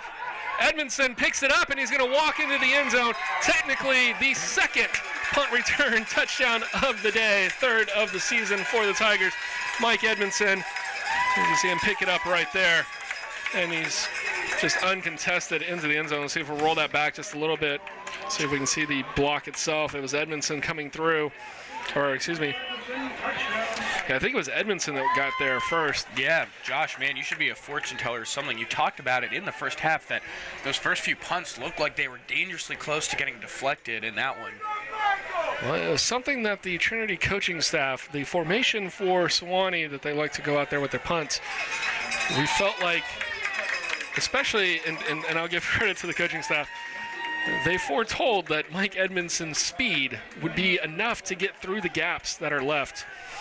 And true to that, Edmondson splits the gaps, and he's through for the block. I mean, it doesn't help that the way the kicker punts the ball, it's almost like he takes it a little bit longer than usual because he goes to the side. So that allows Edmonton to basically catch up to him. It's weird the way that, that punting, we've seen even in D1 college football, there's been a lot of these guys that are like from Australia, these like rugby kickers or whatever, and the way they kick the ball to punt it is that sort of formation, which takes longer. I guess you're trying to get more behind the ball.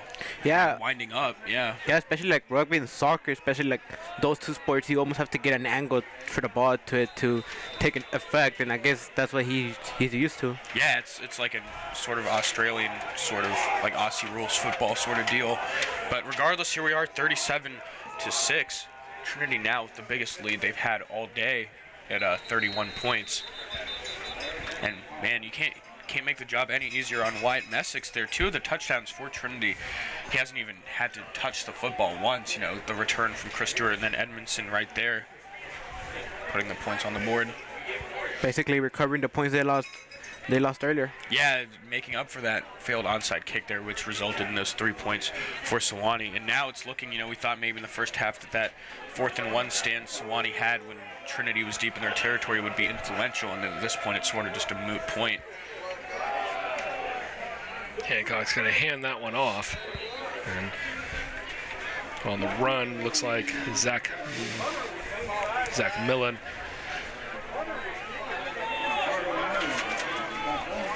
And for Trinity, the thing that you sort of worry about is whether or not the defense is going to get complacent here. I think you keep the starters out here for another 2, maybe 3 drives until the game's completely set aside. As Hancock's going to fire back, he's got Mays, and that'll be a first down for Sewanee. So he gets up running. I don't know, he kept running, man. Sometimes when you get tackled like that, if you don't go down to the ground, you can get up and continue to go. I saw that a couple of weeks ago in a SEC game. The receiver was tackled, but when he was tackled, he was brought down on top of the defender and never was officially down. And then the defender released him, got up and was able to continue running. But situations, the pressure is going to force the pass incomplete. Pressure that time coming from Trinity's Reese Matthews. Still waiting to see something from 86 there in the corner of the screen. Cyrus McCullough, the leading receiver for Sewanee. He came in tied for first in receptions. He's only had 1 so far, or 1 target today. As the run up the middle is going to be stuffed by the D-line. Yeah, they've absolutely bottled up the run game. Trinity has. You see on the scoreboard there, only 4 rushing yards for Sewanee, and we're already into the second half. Yeah, Sewanee only averaging about 46 yards on the ground, and you can argue that some of that's probably because if they've a team that's 0-7, you're probably passing the ball more often than not. But also might just be a little bit of their style of offense. They've tried to get the ball going, but they've been doing much better passing. And that's going to be a pass. And Yes, it was the right call. I mean, the ball was technically, I think technically it was the right call. I don't think the receiver ever tried to play that ball, and I think if anything, it was more pass interference on the receiver than it was the defensive back. Yeah, I know Sewanee fans watching won't like that opinion, but the receiver never even tried to go for the reception here. Yeah, I thought the same. It looked like he just sort of stood there. Yeah, there's the call, but he really didn't make an effort to catch the ball. He just waited for the contact to get that flag there. So Sewanee might have gotten bailed out of that third down situation. It's McCullough on the far side, the one we were talking about earlier. So ball over midfield now to the 47.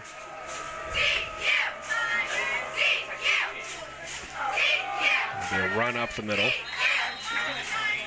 Yeah, that offensive line just doesn't have the strength to really create the holes needed to get any more than these little 2-3 yard run plays. I'm curious to see, they tried that weird trick play earlier that sort of ended up just being a run play for the quarterback. I'm curious to see if they might want to try maybe like a sort of draw play or do something different, like a little shovel pass to sort of free up a little more space, because the runs that they're doing now aren't going anywhere. Milan in the backfield, but he's not going to get his number called here on third down, or second down, and it will be third down after the incompletion.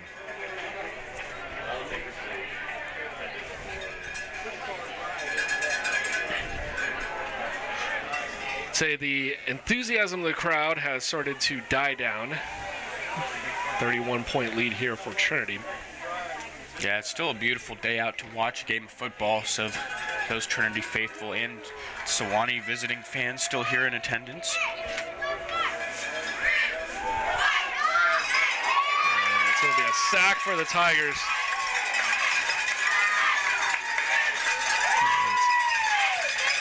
We'll see if they give a double sack, as there were plenty of guys there, but say so at least with half a sack, if not the full. And we'll wait for the official stats to pop up here and see what they say. But nonetheless, a important play on third down for the Tiger defense pushes the Sewanee unit back behind midfield. And there'll be another punt attempt. I'm wondering if Darius was taken out just because, the nature of the score and the amount of times he was getting hit. You just kind of want to preserve your quarterback from getting an injury.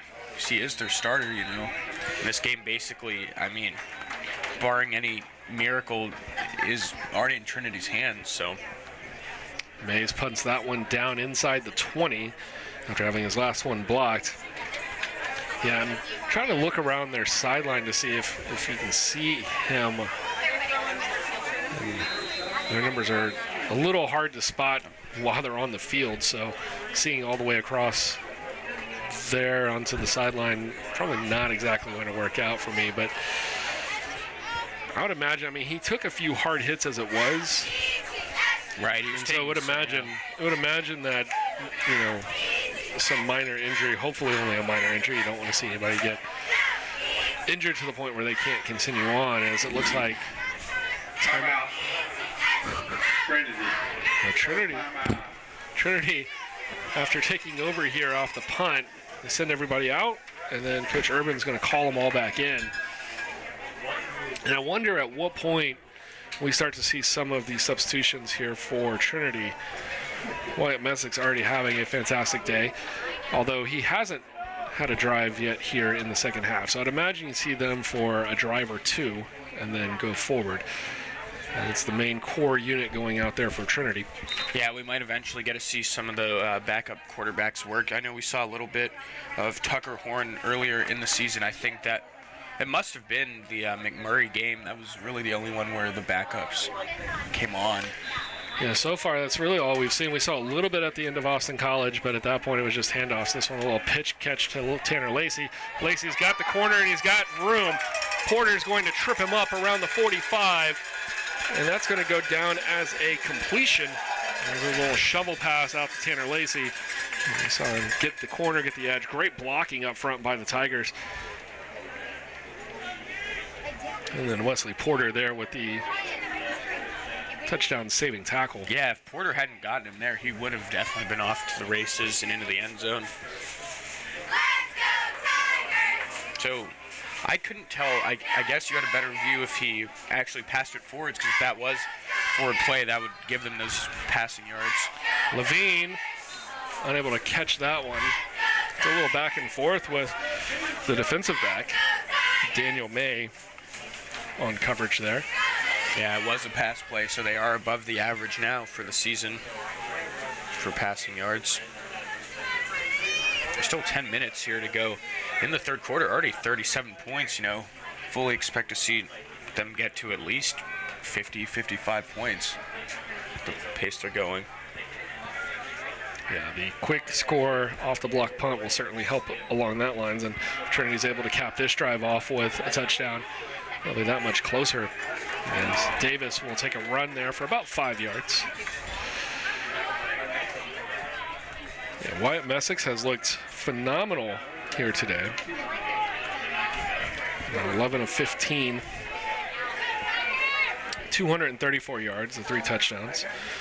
It was a 270.4 rating today. Wow, that is astronomical. That'll do if you're a Tiger fan. Yeah, really great to see how comfortable Messick looks under center. Davis to his left. He'll give it to him. And Davis will plow ahead. I think he only gained about 3. They'll bring up 4th and 2. And so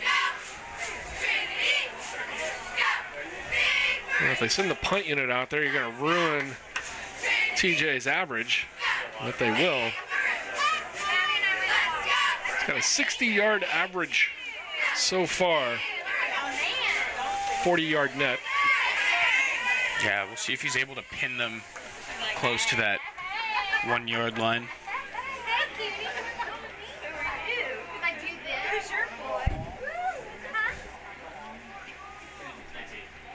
And gets off another nice spiral. That one will be fair caught at the 14. And so the average may not be there, but it's a punt inside the 20. And that's where Sewanee will take over. So really a rare time that Trinity's offense just did not perform. Yeah, just keeping it on the ground. Seemed like they're going a little more conservative in the play calling there. I mentioned earlier that the energy from the stadium has kind of died down a little bit as the crowd just kind of enjoying the day, enjoying the weather, and this one starting to get out of hand.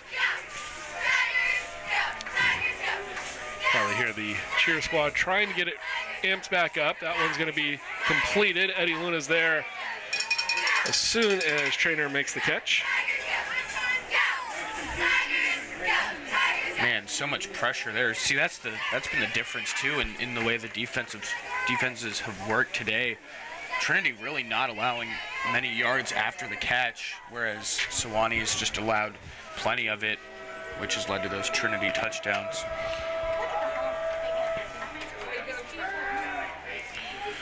Elsewhere in the state of Texas, as the second down play will go for a first down. Elsewhere in the state of Texas, Hardin Simmons at UMHB up in Belton. And Hardin Simmons in the second half, or excuse me, in the second quarter, midway through the second quarter, up 7-0 on the number 1 team in the country. Yeah, we'll have to see if that holds up. That's quite the outcome so far.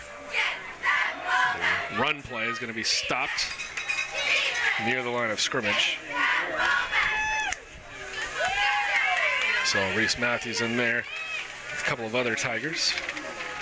We were looking at those Division III scores from just around the country earlier, and we saw some interesting numbers on there, Josh and Anthony, going through that. One of the scores being a 90-0 win. I don't believe it was this week, but 90-0 John Carroll over Capital in Ohio. And so we're not anywhere near that level right now. But it's just amazing, how teams can just put up that many points. How do you get there? Yeah, no, if you look at the box score, it was 14-14, so 28 points at half, and then they put up 31 and then 31 in the next 2 quarters each, so 62 points in the second half unanswered. So it was still, I guess, a reasonable score at half. It was 28-0 and then finished 90-0. I mean, somewhat ridiculous, but That's the nature of some of these Division III games. A little screenplay is going to go incomplete. Nice call, just unfortunate execution there for Sewanee. If they would have been able to get that one out. The blitz coming from Trinity really forcing that one to go a little bit too quick. Tigers have forced another punt. They'll send Chris Stewart back. Will we see another touchdown? Oh, we might. I'm just curious if he can clip 100 yards. He's gotten close. He's hit 89, 90 yards on a game before, but he's sitting at 77 right now. But he has yet to hit the century mark for punt returns in a single game. It'll be Mays, the punt. He rolls out to the right, he shanks it off his foot, and this one will die. Wow. At the 44. So it's unfortunate. That 20-yard punt for Mays. And when you lose Darris, you also lose your starting punter. And so they went with Hancock for a punt and then Mays for the last 3 here in the second half. Just really, you know, when you've got one guy that handles so many roles, it can be fantastic up until the point that you don't have it. And then everything else just starts to unravel a little bit. You lead to things like the block punt, probably just, you know, that touch of miscommunication as Griffin Lay is going to bounce around and reach out, and he'll scramble for about 8 yards after being initially touched at the line of scrimmage. But even just a slight bit of miscommunication on the punter or the timing being just a split second off can lead to a punt being blocked. And we said how close Trinity was coming to them at blocking a punt in the first half. And then they finally get that one as we open the second half. So right now, Sewanee officially -1 yard rushing. Man. 139 total on the day. Messick, meanwhile, trying to go over 300. And that's going to be closer as he hits Tanner Lacey inside the 15. And right now, Wyatt Messick's just having a field day. Plenty of time in the pocket. Sets that one up. Only place that it could be thrown, or only Lacey could have gotten to it. Wow, that was in almost triple coverage as well. Yeah, just threw it right into that pocket. Probably had about 3 yards behind Lacey, and he hit him perfectly. You know, when you're just having a good game, he's 12 of 16. Now 256 yards, that being a 22-yard completion to Lacey. This will be a run. Around the edge, Griffin Lay, and he's down inside the 10, and then a flag comes in late, so we'll see what that is. Probably holding? Not sure. I didn't really see. It came so late that I'm wondering if it's a hold or if it's a maybe a face mask on the end. Trinity's backing up quite a bit here, so it must be on the Tigers. It is holding. There's the holding. There you go. Once again, nice. Anthony with the call. Anthony, we need to get him in the stripes for Halloween, man. He was 5 for 5 in the game against Austin College on the calls, and so far 2 for 2 today. Yeah, someone get this man a promotion right here. First down. Oh. So they'll replay first down after the holding call. They'll wipe the run by Lay off the books. I forget if it was you, Josh, mentioned this, or Anthony a few weeks ago, that sometimes these penalties actually can help when you're near the goal line to kind of free up the field and maybe take a deeper shot to the end zone. Ooh. Messick avoids the sack there. Just when it's your day, it's your day. Yeah, right. I mean, I guess you never want a penalty. That's not really what I meant. More that you'll take it because you can still do more with more of the field available to you. So it'll be 2nd and 14.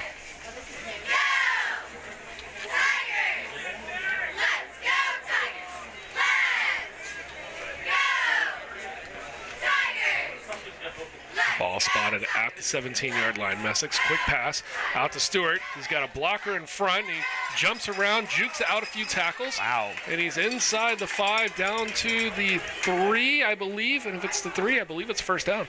Impressive maneuvering there from Chris Stewart, getting that one blocker there on the sideline. And it is a first down. I might say, of all the things Chris Stewart has done today, these types of moves are what, it sprung him on his 66 or 63-yard touchdown. Those types of moves have, been what's the most impressive part of his game today. I mean, he definitely had that one juke when he was returning the kick. Oh, that was a nice one. Yeah. Messick's going for his 4th. Has Stewart. 2 reception touchdowns and a punt return for Stewart on the day now. 3rd touchdown of the day. Chris Stewart. I wonder if he's trying to get both the Offensive Player of the Week and the Special Teams Player of the Week all at the same time. Yeah, it looks like he might be. You see he was well across the plane there into the end zone. With the extra point. Now his 5th touchdown on the season. That ties him with Austin Burtness. 413 yards on the season. Chance to go up by 38 here with the extra point. And for Stewart, he had 3 touchdowns against McMurray as we began the season. And he's been shut out of the end zone up until today. Yeah, and another 3 touchdown performance from Chris.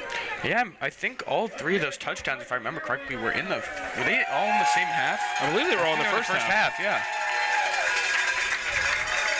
They got off to such a hot start against McMurray. I believe Trinity put up 3 touchdowns in that first quarter.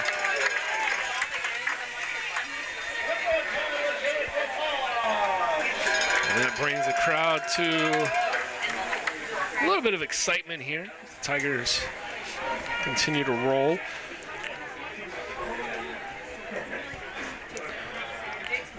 Yeah, 2 touchdowns here in the quarter for Trinity.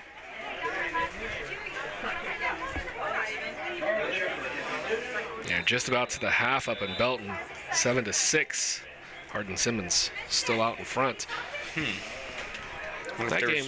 That game could turn the playoffs up on their edge. As that will be fair caught. Ball will be placed up to 25. ASC and the SAA, depending on who gets the bid from the SAA, will typically meet in the first round of the playoffs. Now, there is some wiggle room, but if it's Trinity getting the bid out of the SAA, more than likely they're going to play the winner of the ASC conference. And that would traditionally have been Mount Union.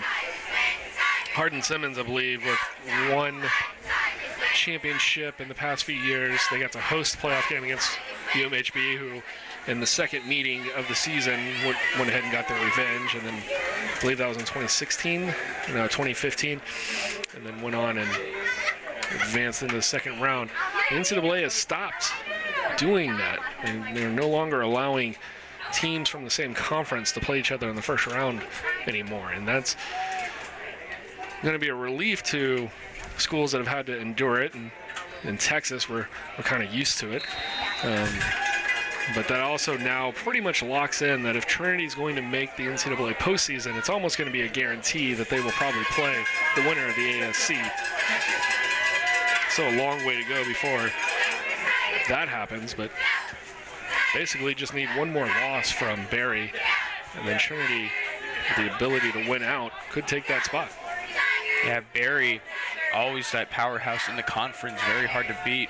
They do have that 1 loss on the season. I don't recall who they That was last week against Birmingham Southern. Oh, right. So that's what's going to open up the door. Eddie Luna taking down Mays and a flag coming in. That's what opens the door here, because since Barry beat Trinity and they have the tiebreaker for the SAA is going to look at overall record. And since Trinity lost a non-conference game to Hardin Simmons this year, that hurts Trinity more than anything.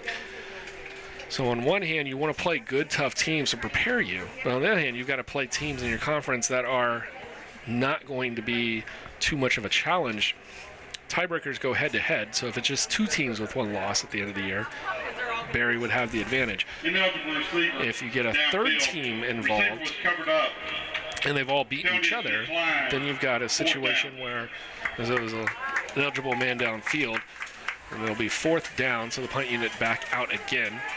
And Tanner Lacey is going to go back for this one, and I think that might signal the end of the first stringers here for Trinity. Up 44-6, 2:20 and counting down here in the 3rd quarter. But if it's a 3-team situation where all the teams are tied, then you look at overall record, and that's where Trinity's going to lose out on a 3-team ordeal to Barry this year as well. So you really need to beat Barry straight up, as that one's going to float this little knuckler there.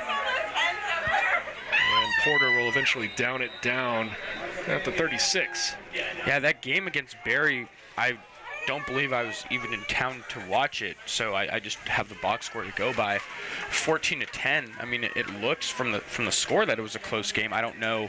It was a fairly close game. Trinity had the lead late in the game. Took the lead at the half through a Hail Mary with 2 seconds left in the first half.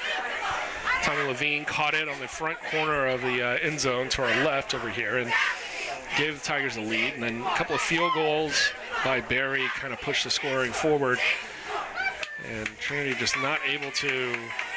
They had an opportunity to kick a field goal to kind of push some points. And then late in the game, as the run here, I believe that's Edmondson on the far side. Mike Edmondson skating around for a first down. Trinity, had they kicked a field goal earlier in that game against Barry, they might have had a chance to kick a field goal late to win it. But then they needed to go for more than 3 points, being down 4. And they were unable to get the first down to continue forward. So Barry walked away out of San Antonio with pretty much an opportunity to take the conference championship. And then last week they stumbled against Birmingham Southern. So Birmingham Southern right now, with only 1 loss in conference. We'll see them on November 9th. They have a chance to run the table as well. And if Birmingham Southern runs the table, they're in the playoffs. Right, yeah, that'll be such a big game for Trinity to hopefully beat Birmingham Southern here in a couple of weeks. Still have to take care of business on the road against Hendricks, and then that final game of the regular season at Rhodes on the 16th. I believe traditionally Trinity has had success against both Hendricks and Rhodes. The real test will be against Birmingham Southern. Hendricks up in Conway, Arkansas is going to be interesting next week. Hendricks having beat Texas Lutheran this year, having won some key games. That pass is complete. Out to the outside and looking like he's going to take it all the way in for the score, and he does. It'll be Caleb Crawford, the first year from Houston, Texas.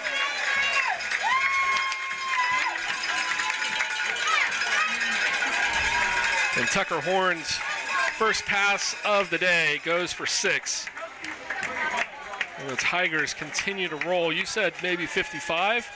Yeah, 50 pending the PAT right here. Right. Can we see 70? I think we could honestly, we could see maybe 66, 67. Shepard, no, I guess Shepard to kick the extra point here, and that'll make it 51. 65, I guess. 2 more touchdowns, you get 65 up there. Well, I came in, I thought early on that this would be a competitive game, especially to the half, from what both teams have done so far. And just absolutely shocked. I think it's been a combination. I think Sewanee came out just a little bit undermatched, but then I think also Trinity, has finally kind of hit that stride that we've kind of anticipated, kind of seen this year. I'm not saying that we're necessarily a top 25 team, but we're the type of team that's right on the cusp. We're receiving votes in one of the polls. Started the season off receiving votes. Finished 7-3 last year.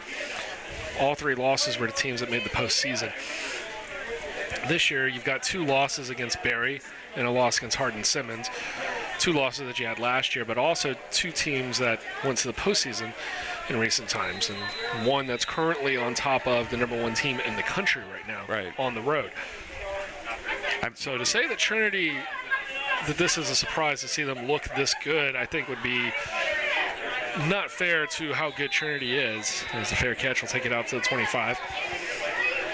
I believe, last year one of those losses was to Center, who was in the play. I believe they made the playoffs.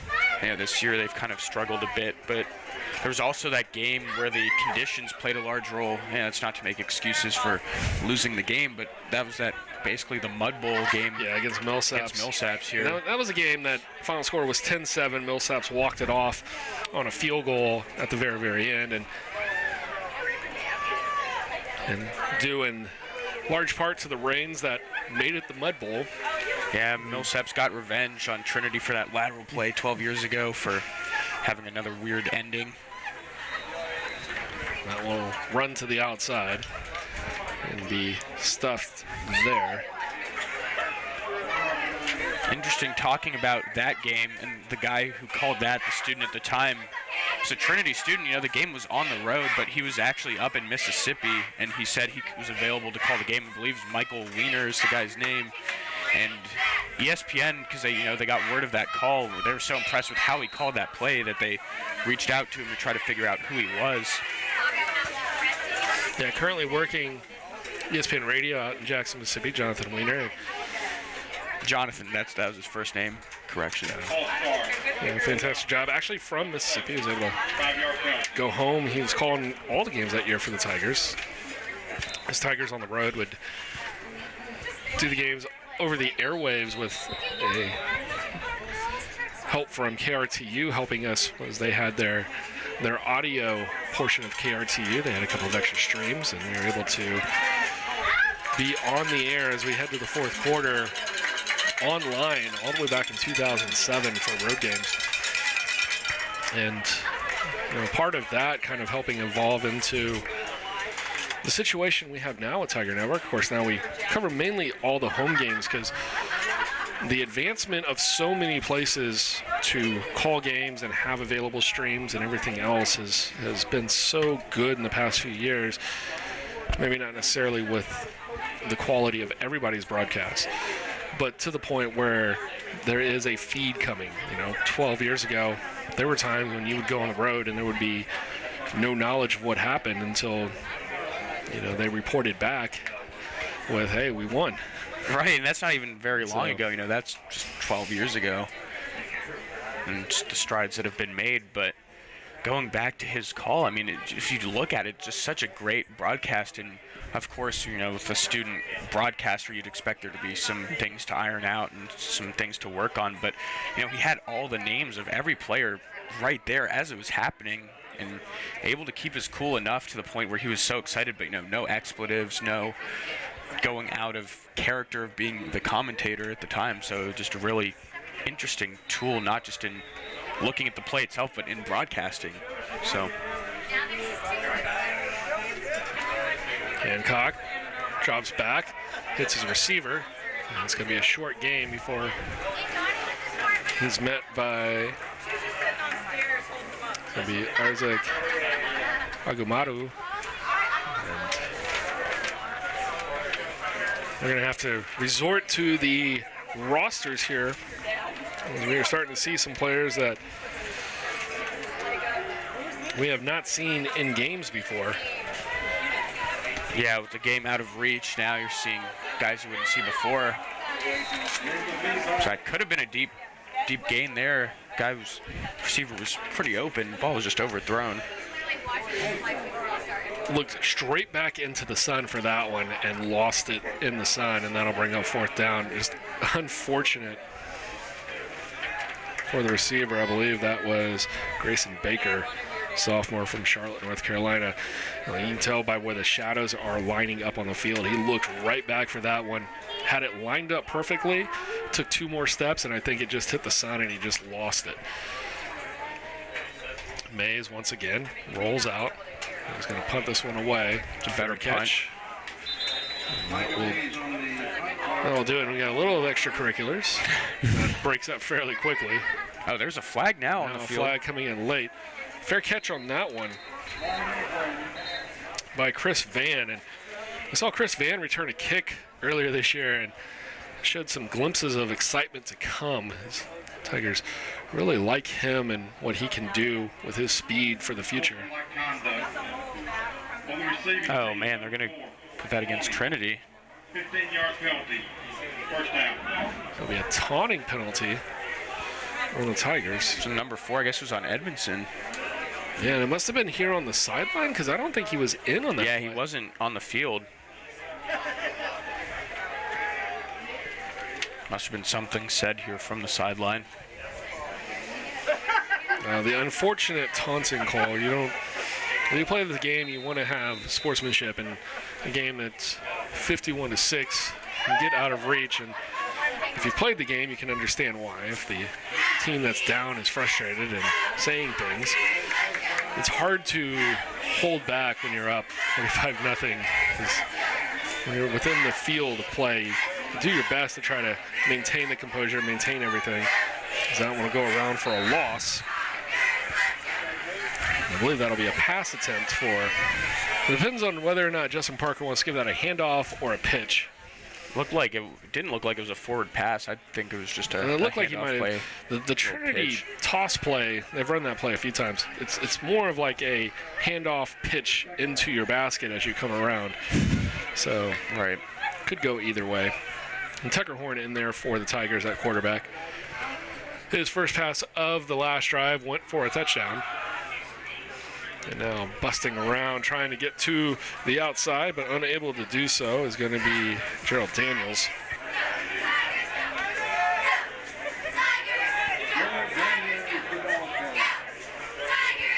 And my watch sending me upset alerts from Division I. Kansas State and Oklahoma with a close one. Yeah, we were talking about that up here at half. I mean, I had just checked the score somewhat recently just to see what was going on with that, and it was 41-20. It's 48-30 now. Kansas State winning with only about 7 minutes left. That's why you play this game the way you do instead of just playing it on paper. And this is going to be a quarterback sack.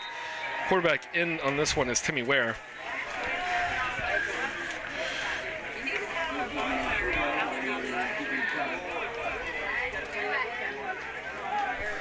And that will bring up a 4th and very long. So punt unit for the Tigers. And well, TJ wasn't given a whole lot of room on his last one. So now he's got the entire field if he wants to send it as far as he can. He's had 2 very good-looking punts. Nice hang time, good spirals. We'll see what he's got here for his 3rd punt of the day.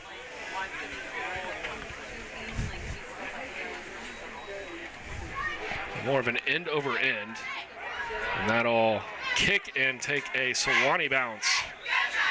Yeah, Sewanee with good position now. Could get a touchdown on the board here. And at this point, you really just want to save face here and make this thing as close as you possibly could.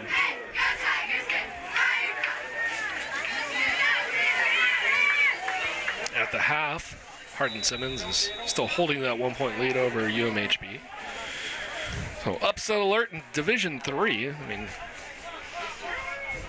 I wouldn't typically say that Hardin Simmons beating UMHB is a upset alert, except for the fact that they are still the #1 team in the country. And what a fantastic open field tackle.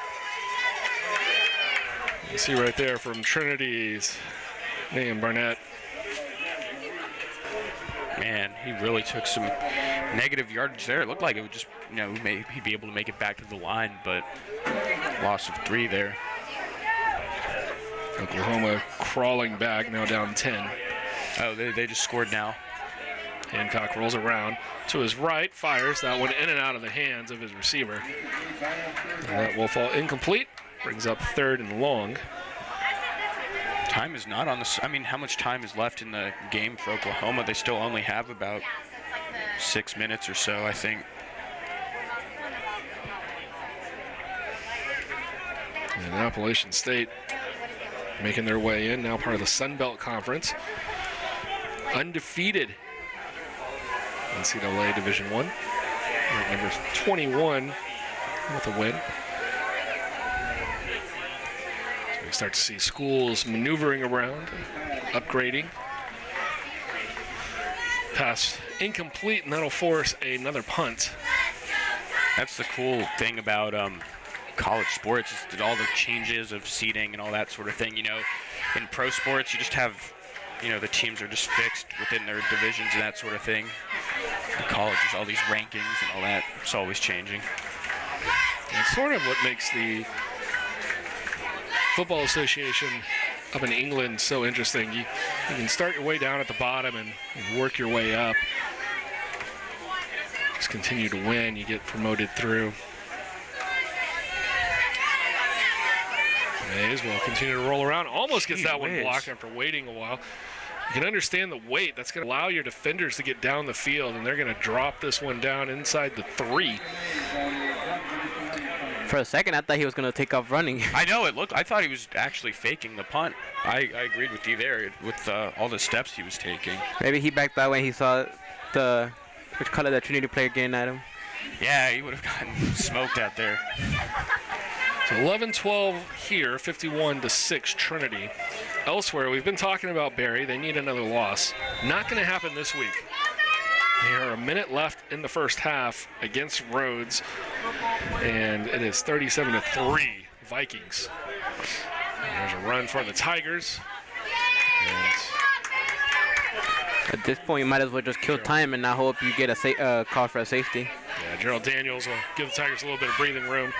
So he runs that one out for about 6 yards to bring up 2nd and 4. Meanwhile, opponent for next week on the road in Sherman, Texas, the Hendricks Warriors up 20-6. Oh man, Barry is really taking it to Rhodes. He's at 37-3, and they're just starting the third quarter now. As that run goes nowhere, and hasn't been whistled dead, now finally is. Birmingham Southern and center is kicked off. It's not being reported on SAA website. Let's see if we can find out the score there between those two schools, as they are in the fourth quarter. 31-14 Birmingham Southern. So Southern looks like they will continue to improve. Austin, the other team here in the SAA with only one loss at this moment, they look like they might drop. As we mentioned, down 20-6. As that play is going to go nowhere for the Tigers, and they will be forced to punt. Time just ticking down here as we got 9:40 left. Yeah, really the rest of this game is just like a formality at this point, having to play out the remaining time. I mean, neither team really making a stand.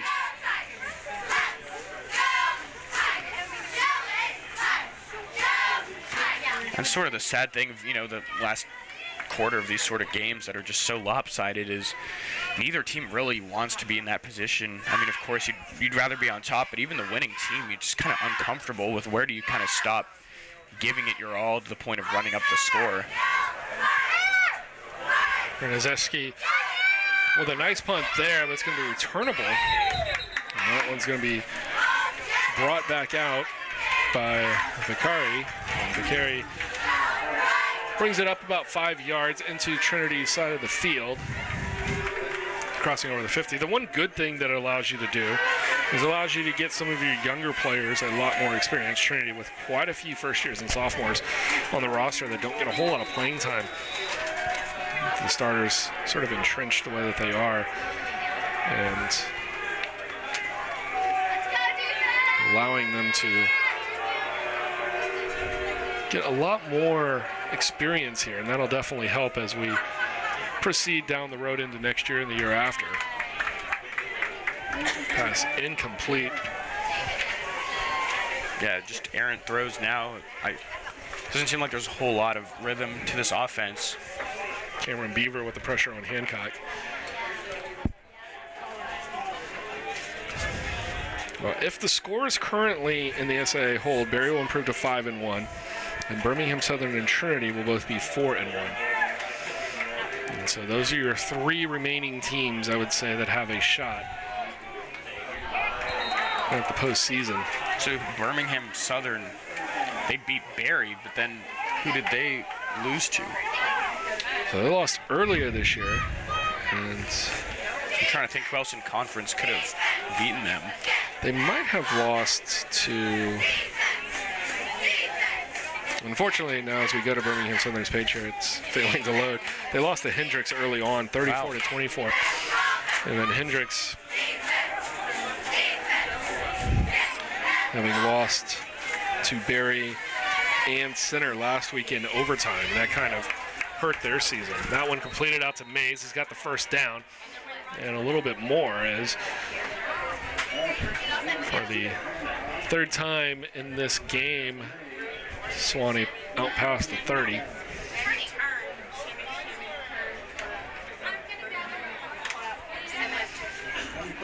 Yeah, Sewanee in decent position now on the 27-yard line to try to get something going here. Mays 7 catches for 45 yards.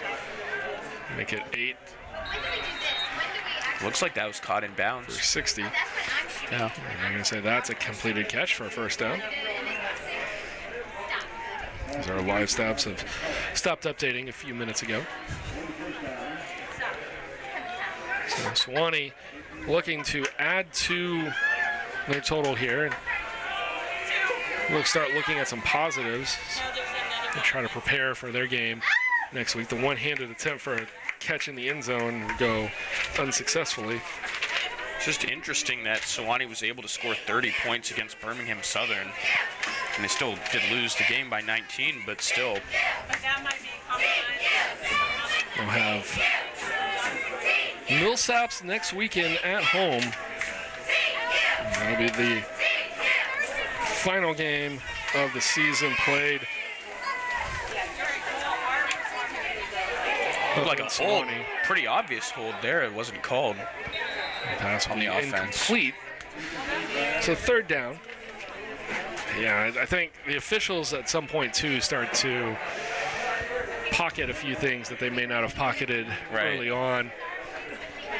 Yeah, it sounded like some of the crowd wanted that call as well, but third down. I think too, you know, when it comes to holding, unless it's something that directly affects the play, you have to be careful of when you're calling it, because there's holding almost on every play, and that was going to be batted at the line and falls incomplete. Hancock with the blitz up the middle. Yeah, except the thing about that play was I feel like it did get in the way of Hancock getting sacked on that third down play, or the second down play rather. It's going to bring up 4th and 10. And I think if you're Sewanee, you've got to go for a touchdown here. You've driven down. You're at the 12. Yeah, they're going to do exactly that and go for it here. Hancock waiting for somebody to come open. Now he's going to run, and he's going to run out of room to run. No, maybe not. Oh, looks like he might have even gotten in the end zone. And he did. I thought he ran out of room. I thought he was going to run right into the defenders.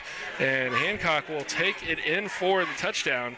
And wow. Sewanee can build off of that. Cooper Hancock, first-year quarterback out of Darien, Connecticut, with the 13-yard run for a score. Good play by Hancock. Looked like he might be taking another sack at the beginning there, and then even after he got a few yards, it looked like he was done. But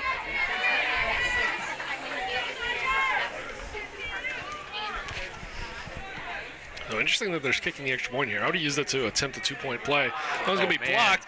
An opportunity for the Tigers. No, they're just going to fall on it. Sewanee is going to just fall on it there.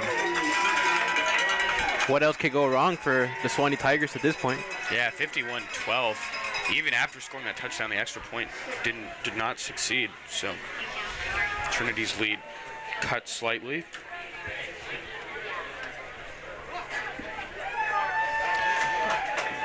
And so 7:25 left to play here in the game.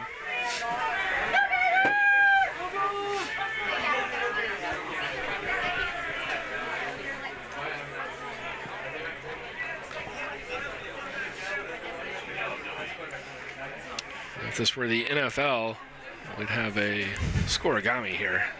No 51-12 outcome in the history of the Sunday League. Yeah, that's an interesting. And I'm not sure like how many collegiate games would have finished 51-12. Well, this one still has time in it. We could see, you know, if Trinity scores and doesn't make the extra point, that would be even stranger. 57-12. Oh, there you're on the thing here. Yeah, I can tell you that from this point forward, if Sewanee doesn't score again, it's a score that has never occurred in the NFL. Well, that's cool. So you can look at any score, possible score, and see if it's happened. Yeah, there's a Twitter account that will update you every Sunday as games unfold as to whether or not a game is within the reach of becoming the first game in NFL history to reach a final score of a certain amount. And so is that giant black triangle scores that can't exist, like 1-0 or something? Yeah, those are scores that cannot exist. Okay. And anything with like 1 or. Remember when I found out about the scoregami? I spent a few hours looking at the ones, how bad the Texans got beat in the early days. There was some bad ones. Yeah, David Carr is their quarterback. Yeah, and that guy was no good. I think also their offensive line was just pretty lousy, so quite a few beatings. There was one a few weeks ago that was there for the first time ever. I cannot remember which game it was. Like, was it super high scoring or just a strange? It was just a strange score. Oh, wow. So if you go into that black triangle there. Well, the way that it's set up is that you've got the losing team score, so the losing team can't outscore the winning team, so the black triangle is I see. Okay. just brought down. And a nice bit of moves here, dancing around and bringing the crowd to their feet. That is Justin Carmouche. Let's see that again. Wow. He definitely broke a few tackles. Hit the spin button a few times. Good maneuver. A little dizzy there, but I got gained about 8 yards on that 1st and 15 play. It was starting to look like a classroom up in the stands. Absolutely. New quarterback for Trinity. And we've already seen Timmy Ware and Tucker Horn. This is going to be Luke LeBlanc, a sophomore out of Sugarland. Oh, good cut to the outside there. He's off. Oh, spoke too soon, but should be good for the back-to-back runs there. And this is a chance for these kids to come out and say, look, some things I do in practice, but I can perform in the game. Relish the chance. Come out and show what they can do.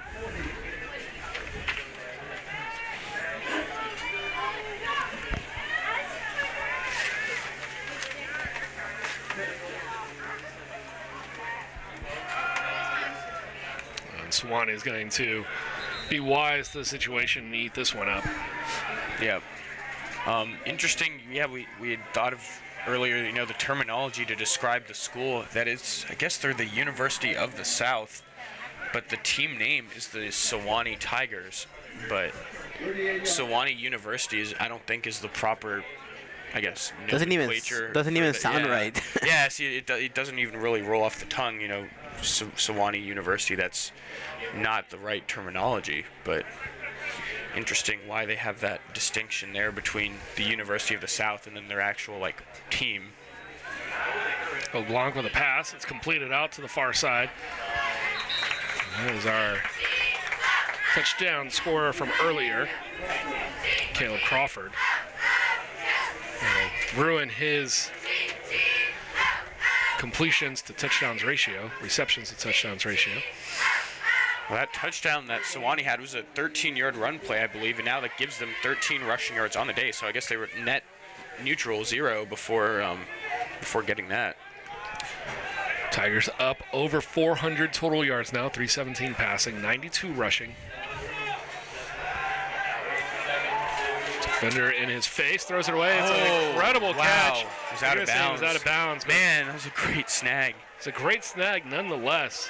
I don't care if you're inbounds or out of bounds. That's quite the catch. Let's get another look at it here. Spinning around, catching that in the air. Fantastic job. That was Marcus Garcia. Yeah, number 82, Marcus Garcia. So Sugarland to Sugarland connection there. Yeah, good to see some Houstonians out there on the field. Tigers will punt this one away on 4th down.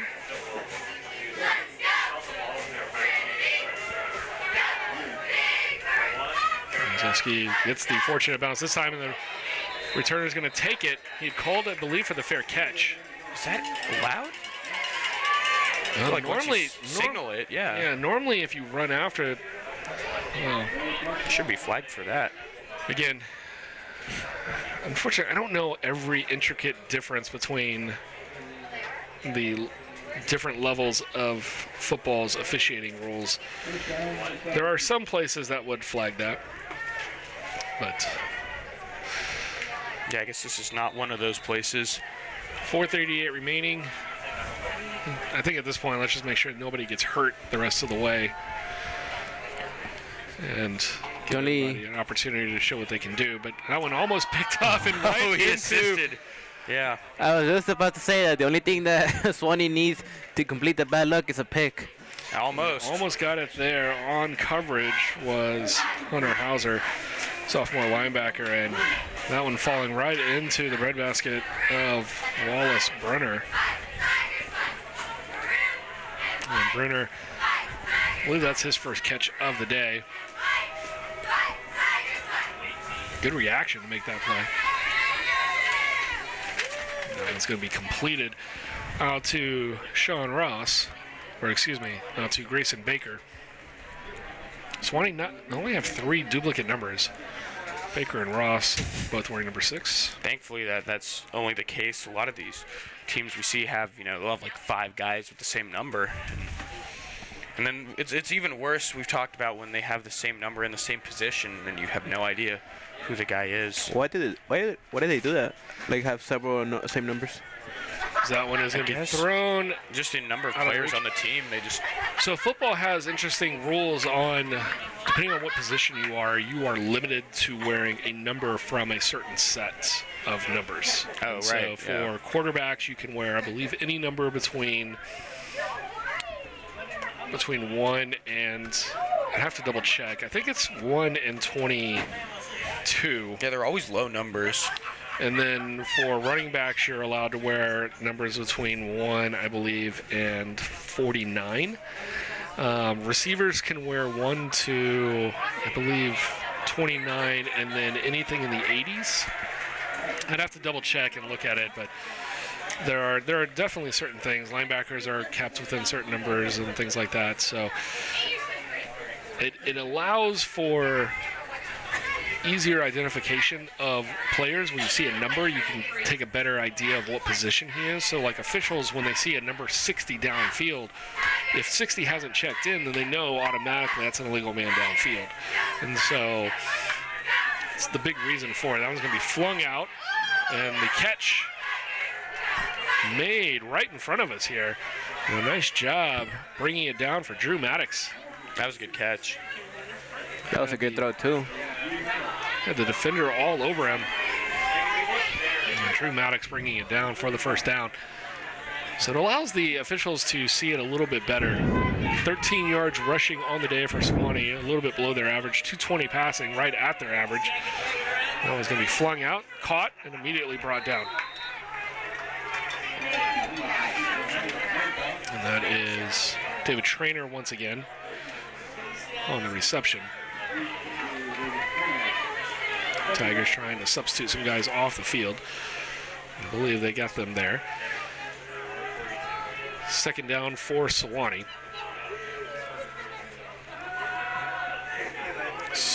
Flung out and looking again for Maddox, but that one's going to be well wide.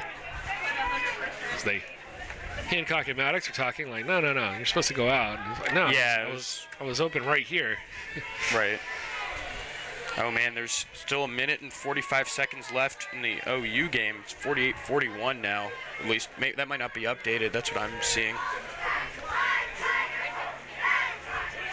Looks like Oklahoma with a 4th and 3.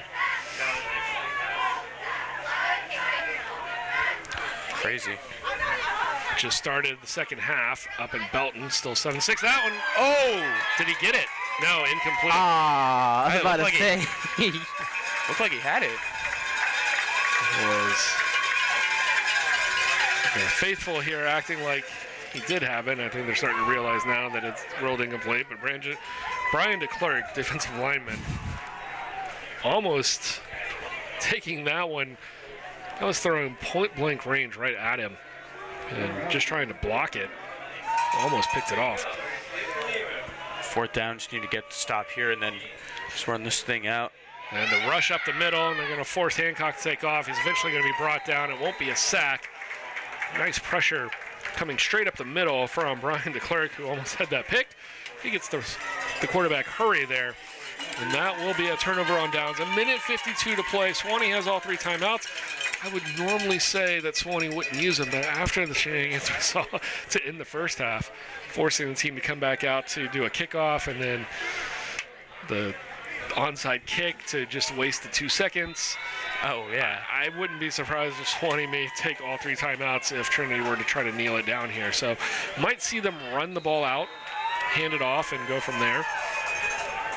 And Well, maybe not, because now that's going to be the first charge timeout for Sewanee. Right on it. And so that eliminates the fact that they could take a bunch of timeouts and kill the clock. 7-6, Hardin Simmons. That one in the third quarter. I mentioned the OU score earlier. Still waiting for that one to be updated. Around the SAA scoreboard. Oh, it looks like they took away points from whatever Barry had. Oh, I guess I think it went back the in game time. the game just reset there. The stats are kind of these are all flooding back. Right. 38-21 Birmingham Southern, 7 seconds left, and they've got the ball. I'd assume that's going to be a final score there. 38-21 over Center. And Barry on top of Rhodes. See if we can get a more definitive stat line there from them. Hendricks 27-6 over Austin College. That one starting to run away from the Kangaroos. Tigers with a run. Oh. Daniel up almost to up to midfield, almost for the first down. Be a yard short. Gerald Daniels running the ball pretty impressively here in the second half. Limited attempts. Oh, there's the score. Yeah. Or that. At halftime, Barry 37, Rhodes 3. Man. Rhodes 1-5 on the year. That win came against Sewanee. Those two rivals having a bit of a down year in football so far in 2019. Daniels will have the first down. And Tigers are officially over midfield in the Sewanee territory, and that should just about do it. They could pretty much line up into a victory formation now. This should be the final snap of the day. Yep. They can kneel it out. And coming in for the Tigers will be Jackson Garrett. Line up at wide receiver. And I would imagine still LeBlanc back there for the Tigers. He's going to have Carmoch to his left, so either a kneel down or a run. They're going to run it out, and this will be the last play of the game. Carmoch out past the 40 to the 35. The clock continues to run, and a little bit of hurry from the guys out on the field saying, no, we want one more play, but that will do it. 16 seconds, 15. They're not going to send another play in, and that will be that. Trinity will take this one. They move to 5-2 on the year. They go to 4-1 in SAA play. They are now still tied for second place. I was going to say they're now in second place. They're still tied for second place. 385 total yards. Some of those stats did not update from the very end. 434 so 434 total yards off the scoreboard. 237 total yards for Sewanee. Tiger defense limiting Sewanee to just 14 yards rushing. I still find that interesting how Sewanee had more time of possession. Yeah, just those slow, drawn-out possessions. Wyatt Messick finished 14 of 18, 273 yards, 4 touchdowns, 2 of those to Chris Stewart. Stewart also having a punt return touchdown. He finishes with 77 yards on punt returns, on 3 punt returns. Stewart also 7 catches, 114 yards in the air. Tanner Lacey, 3 catches, 55 yards. Caleb Crawford, 3 catches, 48 yards, and a touchdown. Tommy Levine, 2 for 21 and a touchdown. And Austin Burton is just 1 catch. It went for 83 yards. And that's how the Tigers got set up offensively. And that will do it for us from here. We'll be back November the 9th. We'll take on Birmingham Southern. If everything holds next week against Hendricks, and Birmingham Southern continues to roll the way they have, that will shape up to be a fantastic SAA game of the week. And that will probably help decide a little bit on either who finishes outright second in the conference or who may have an outside shot at going to the playoffs from the automatic berth of the SAA. To everybody from Tennessee that tuned in today, thank you for joining us, and good luck to you guys the rest of this year and then on to 2020. Sewanee dropping to 0-8 so far this year, and for Trinity, improvement to 5-2 next week at Hendricks as the team lines up to sing the alma mater. That'll be it for Anthony, Saul, and I. Hope you have a great day. We'll leave you with the alma mater. Have a good one.